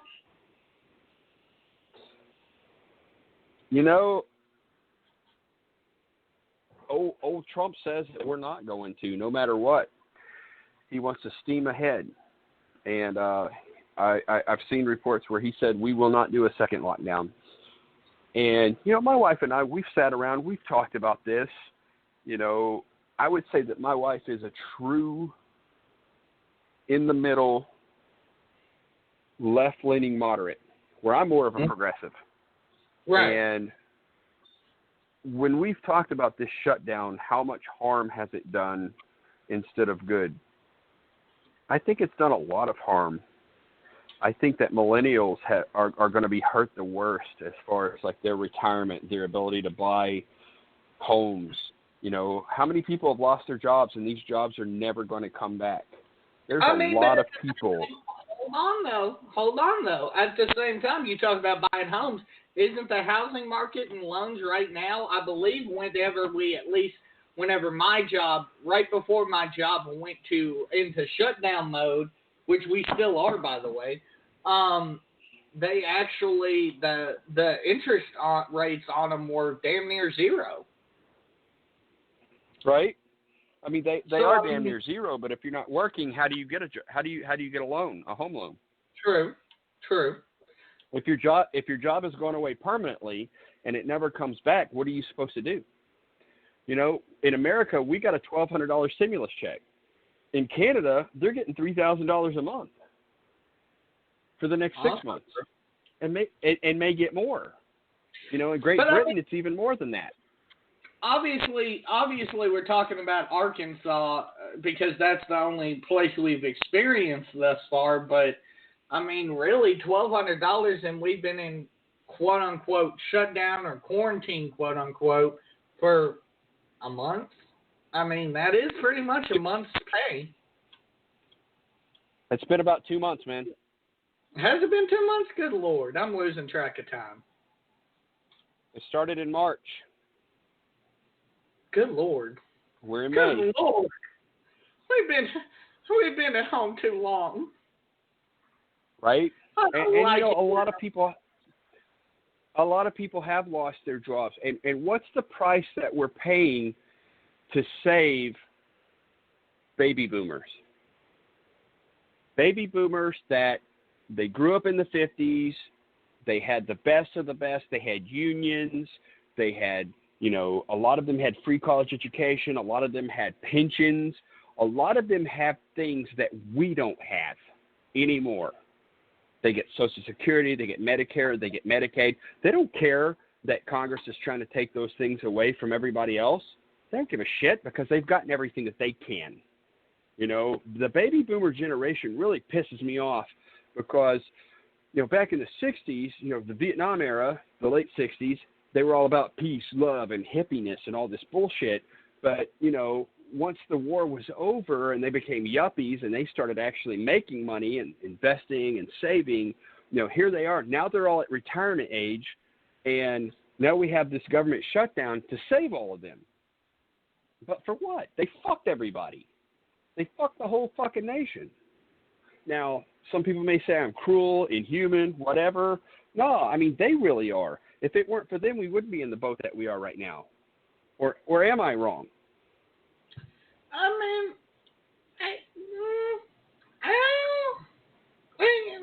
it's hard when you put it that way to argue with you. It definitely is. I mean, it definitely is. I mean, and I tell you, somebody who I think is like bipolar as fuck. Today, Fauci comes out and is quoted as saying that if we lock down again, that it would cause too much harm, or it would cause possible irreparable damage to the country. Yeah. And have we already done that, though? See, that's the question that none of us know. 2 days ago, he said maybe we shouldn't be opening. Now he's saying it's not. Like, now he's saying, oh, but if we shut down too long, it could be bad. Like, bro, you can't tiptoe this line. Well, he can tiptoe it because, again, we have never been in a situation like this before. I mean, 1912, 1918, when was the Spanish epidemic? It was over 100 years ago, and we haven't had anything since then happen like that now. And it's an entirely different world. It's a global economy. We have the internet. We have everything else that we have. So basically, you could say this has never happened before in human history the way it has now. How has this really impacted us economically? No one knows. I mean, if they open up everything tomorrow and just let everybody do whatever they want, is it going to go back to normal? Or is this the new normal? We don't know. I mean, I tell you, are we going to, part of me is like this. Are we going to constantly live our life in fear? So I'm back, I've circled all the way back around in my emotion, all the way back to where I began when we first started this. Part of me, honestly, and I know you're going to call me stupid for this, but part of me wants to catch this sumbitch just to get it over with. Just to get it over with. Right. Like, I'm to that point again where I'm just like, man, I just want to get this shit over with. That way I don't have to live in fear for the rest of my life of this virus. But see, that's the thing. You may already have it and you don't know. You may be asymptomatic. None of us know. God knows I've been all of us could have, right? Just because they take my temperature and they ask me a bunch of questions doesn't mean I don't have it. And if they open everything up today and people start getting really sick and people start dying in droves, is it going to be as bad as the Spanish flu? Are 18 million people going to die? Is that a risk that we should take? That's the thing, but, like, the weird part is, like, the CDC said, it came out, I think it was last week I read this headline, saying that if we would have shut down a month earlier, we would have saved quite a few more lives. Like, so, it's one of those things, man, like, you're damned if you do, you're damned if you don't. That's kind of one of those things, once again, where, I mean, even though he gives us plenty of material, part of me is like, man, you shouldn't attack the president unless you've been sitting behind that chair. Because you don't know the kind of decisions this motherfucker has to make, you know? Right, right. He is facing something in the United States that we haven't faced before. He's doing a job where he feels he's doing the best job that he can. Now, going out and golfing this weekend. Thinks that. Yeah, but things like going out and golfing this weekend, you know what? I think you should have just laid off of that shit. Yeah. But that's just me. The hydroxychloroquine. Come on, bro. Saying that we should inject ourselves with bleach. Bro, before you, like, legitimately, I think he would be so much better if he would literally just be like, yo, check out these statements I want to make and let me know if it's okay for me to say this. He will never fucking do that, but No. he would be so much better if he fucking could. Well, if he would just like hand over the reins to this epidemic to the scientists that are, working on it, and just said, hey, look, these are the experts. They're going to tell you what's going on. I would have more respect for him in that aspect, because at least he's admitting he doesn't know what the fuck is going on, and he's putting it in the hands of the people that can try to figure this out. He did that. Well, I would be okay. We can even take it back to not even Trump. Back in 2001, Bush. Assuming you don't subscribe to Brad's theory that Bush planned 9/11, let's just assume if you do that he did. What? Let's assume. Who thinks Bush planned 9/11? Oh God, you haven't heard that one yet? Yeah, no, it wasn't Bush necessarily, but he was like, yo, bro, Cheney had offices in the World Trade Center, and the military just happened to be running drills and all this shit. Anyway, So Brad is a 9/11 truther? Brad is a 9/11 truther. Anyway, people I wish he were here tonight. People that bash that man for his reaction in the days after that, it blows my mind. Because, number one, I've seen many a photo where that man's in tears sitting in military hospitals, fucking feeling terrible for these people. But number two, once again, if I know that if I was the fucking president of the United States, besides waking up every morning going, oh, fuck, I'm going to sit there, and when I get that shit whispered in my ear, I'm going to be like, nope, I don't want to fucking be president no more. Fuck this noise. Fuck this. I'm out. Honestly, because I don't want that. I don't want to have that on me. Like, you can't. See, that's another thing, too. One thing I was going to say just now, another thing, too, is no one understands how anyone else feels in a particular situation. Like, you watch another, what's that show, 48 Hours? Mm-hmm. Or any of the crime dramas that you see on NBC or ABC or CBS, and they'll talk about, this wife got killed and her husband acted a certain way, but he didn't cry. He didn't do this. He acted abnormally. How does a person whose wife dies in a murder actually act? Do you know?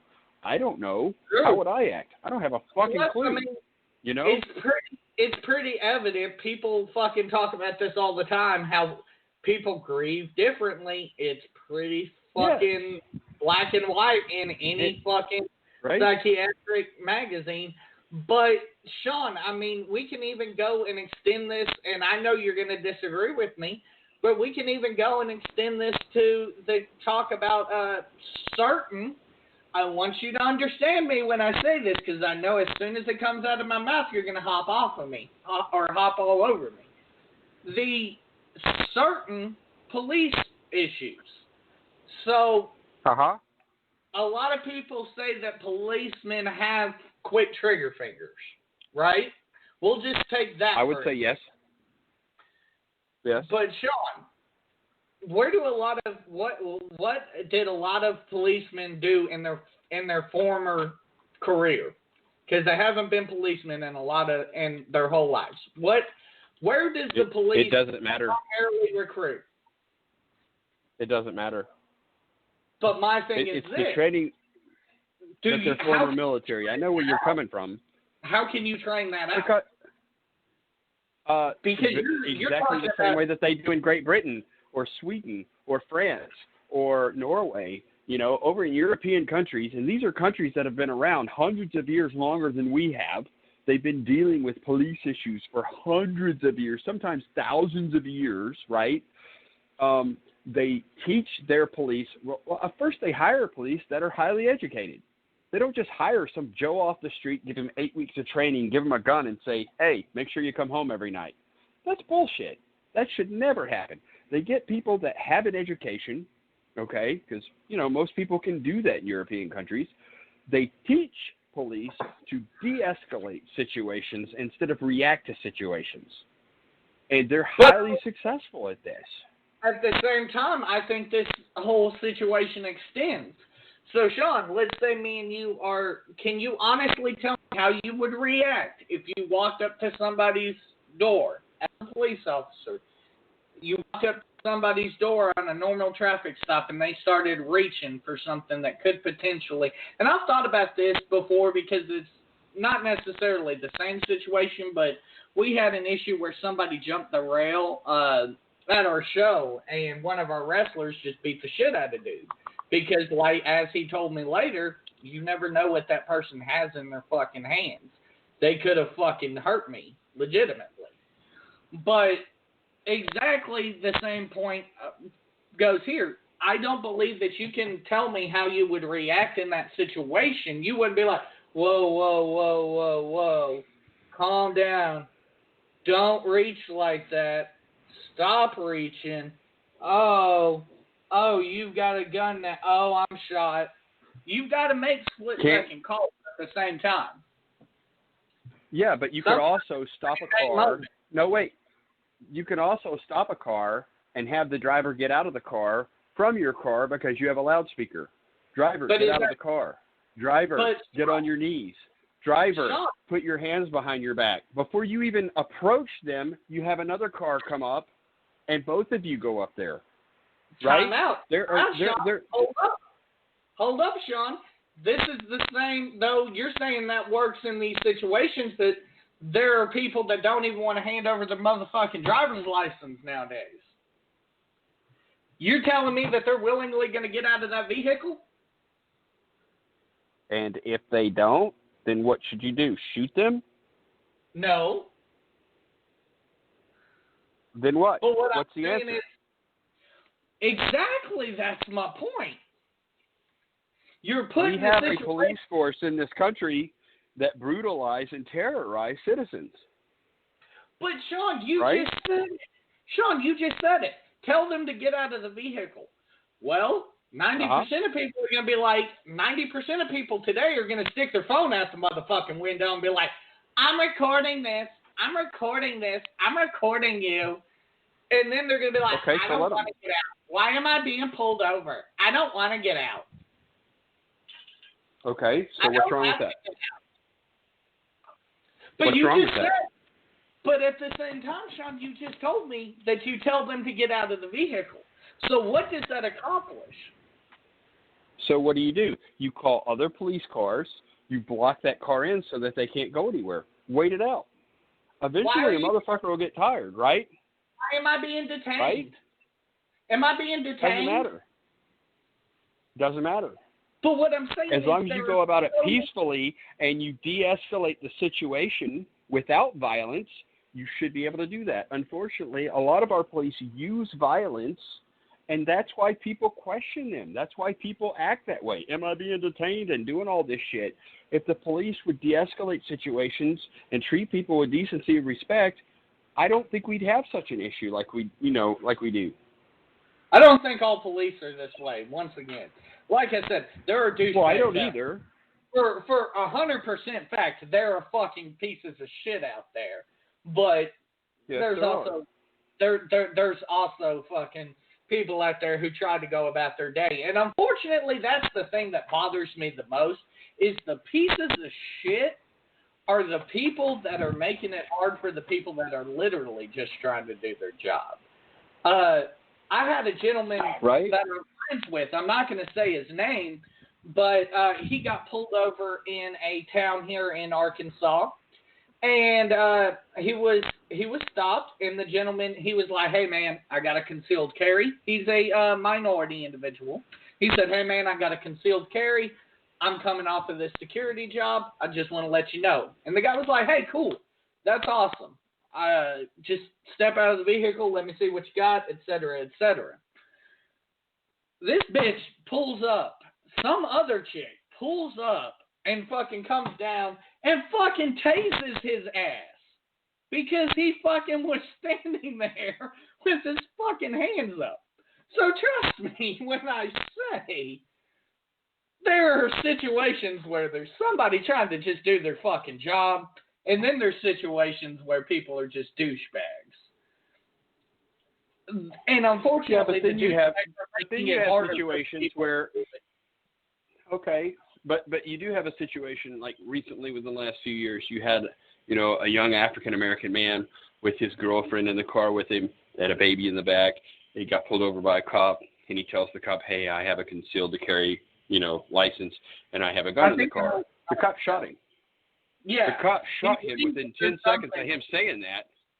Yeah, he reached to, I want to say he was grabbing his insurance paperwork, wasn't he? And like the woman and the kid were in the back seat. Or the woman was in the passenger seat and the kid was in the back seat. Am I thinking of the right? He hadn't even reached for anything. Yeah, okay. I mean, it is the same scenario. The lady was next to him. He just told the guy. The guy freaked out and shot him. Mm-hmm. Well, and see, that's the situation. Once again, if somebody's not being a douchebag, literally, I've had this same gentleman tell me, he's had situations where he's like, "Hey, man, here's the deal. I got a concealed carry." And he would literally, he'd be cool about it. He'd be like, "Okay, I'm reaching for my insurance information." And he'd do it, and it ended up turning out well. But at the same time, unfortunately, it gets to the point on both sides where you're not only making life hard for the cop that's just out there trying to do their motherfucking job, but you're also making it hard for the fucking person that has to now fucking take these extra precautions or feel like they have to take these extra precautions to ensure their safety because they're being pulled over.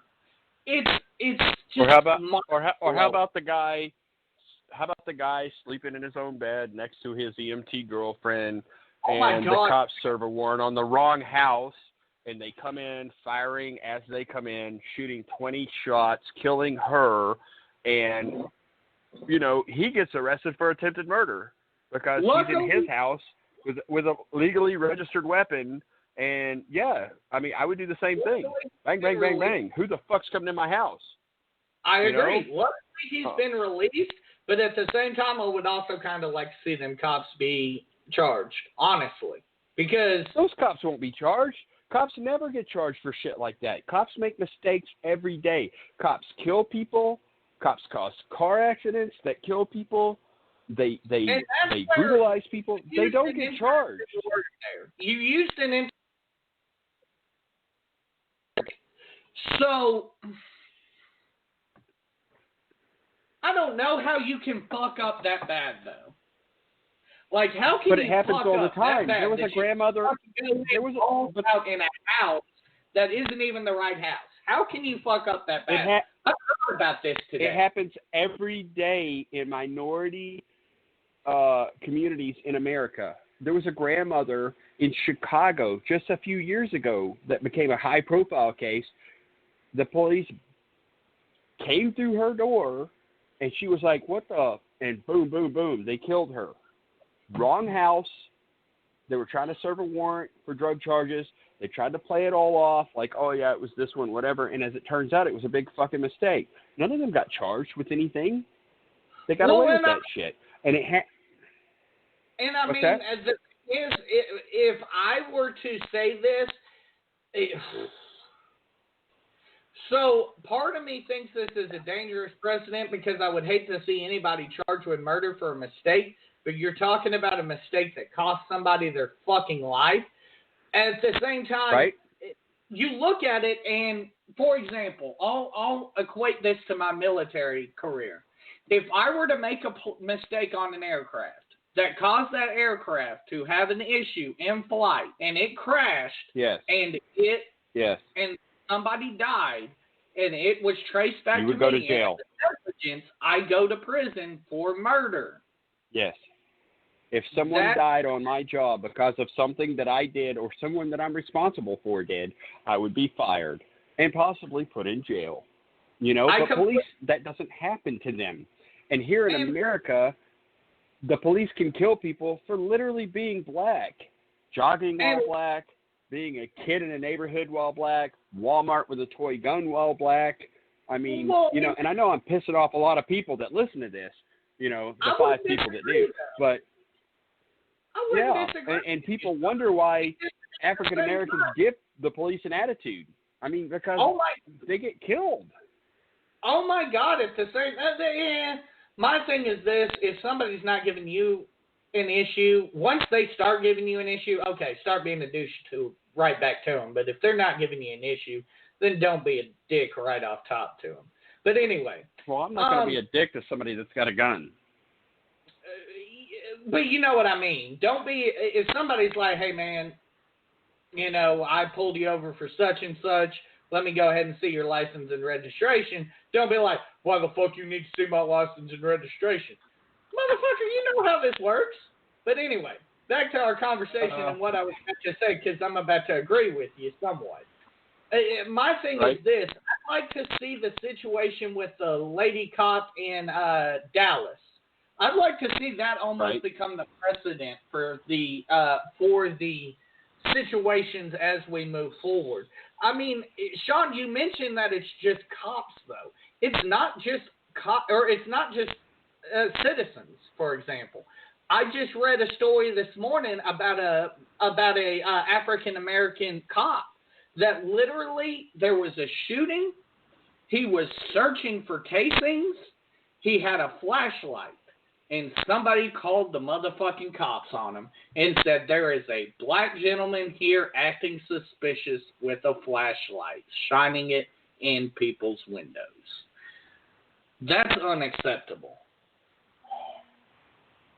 Well, that shows the... Number one, dude was clearly probably wearing something that said fucking police.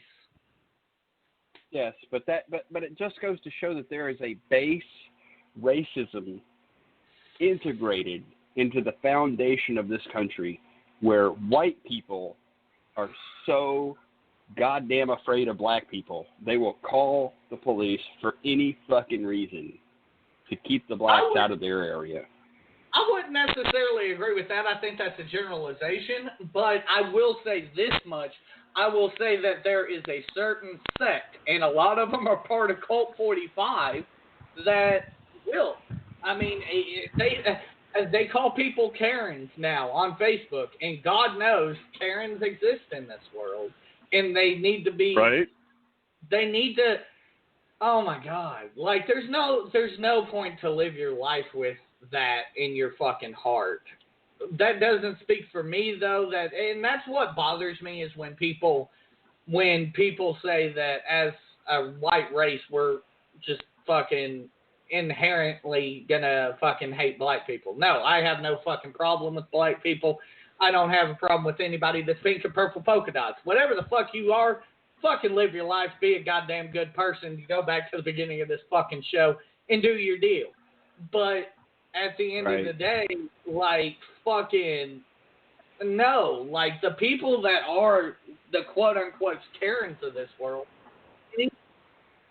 like, legitimately, I wish cops would go up to these people that call, like, I honestly wish they would have fucking told this gentleman who was with his flashlight looking for casings and trying to search for evidence. I wish he would have fucking just walked up to that bitch's house and been like, ma'am, I heard you called. I wanted to let you know that I'm a fucking cop. And I'm not right. Damn ass. Like, I wish that was apropos, because at a certain instance, there's no fucking point to not goddamn do that.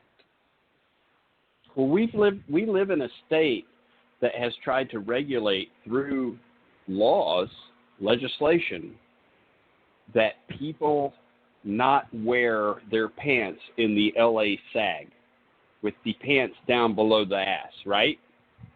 Yeah, I mean, personally, I just agree with that from a fucking aesthetic fucking point of view. I don't want to see anybody's ass. Just my fucking opinion. But seriously, why? Why does it fucking matter how anybody wears their fucking clothes? It shouldn't matter at all. If somebody wants to wear their pants down past their ass, cool.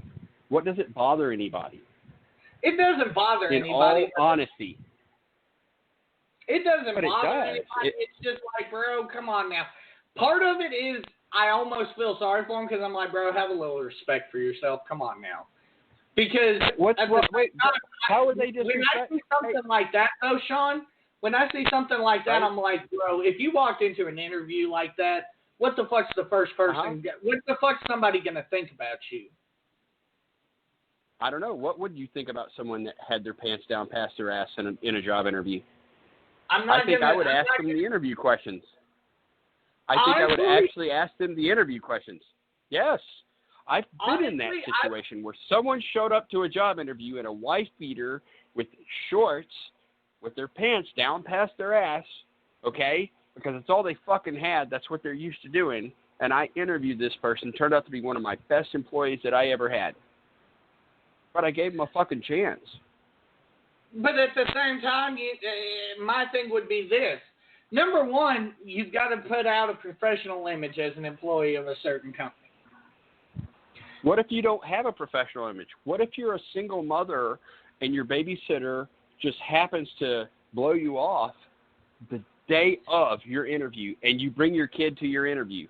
Am I going to judge them for that? Or am I actually going to give them the interview questions and talk to that person and actually find out, is this a candidate who just had a bad day?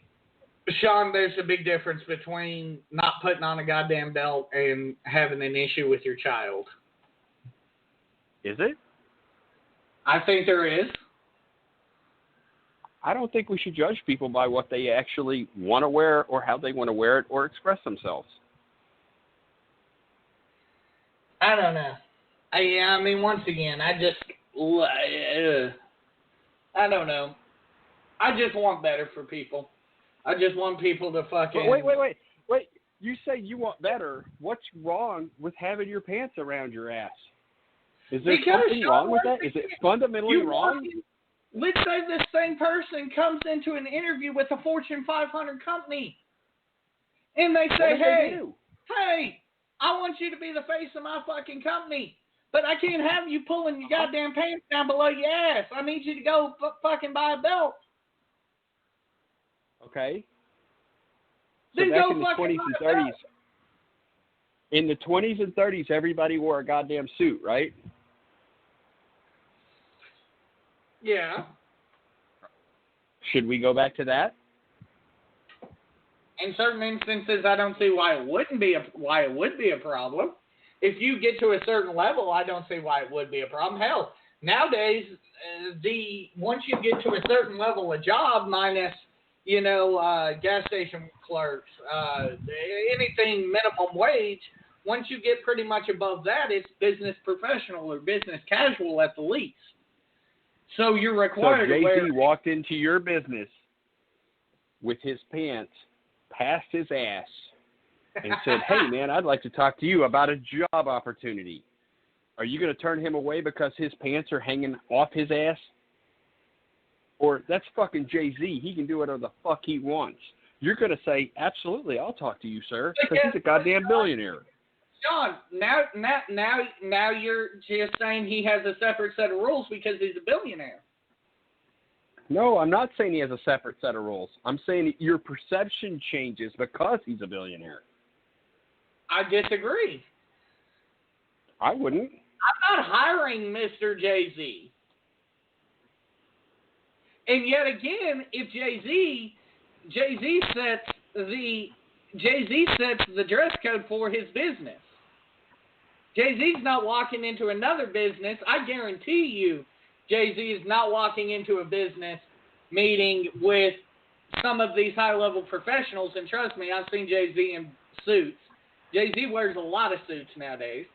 I guarantee you he's not walking in there with his pants below his ass. But if he did, would you judge him for that? I think in the 90s when he was first getting his empire off the ground, I think that he would have lost a lot of clients. Or I don't think he would have gotten a lot of people wanting to do business with him. I think that's why he realized that he had to acquiesce to a certain business professional look. And that's why you see him transitioning to the suits. Will Smith, for example. Will Smith, the Fresh Prince.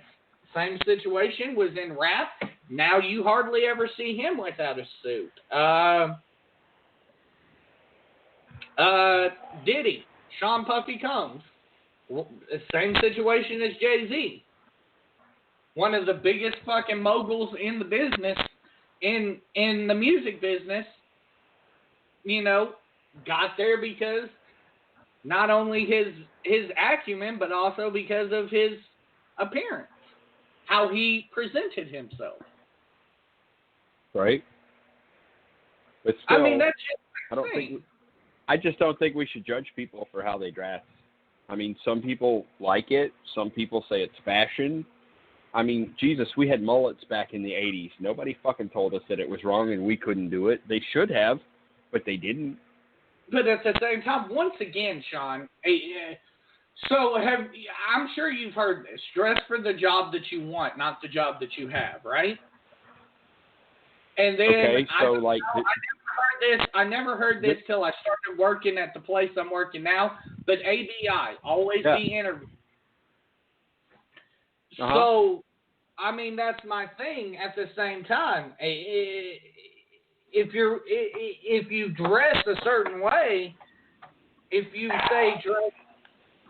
you're a grocery store clerk and you continuously dress not professionally, then if I see you come in for a management position, are you going to be the top of my list?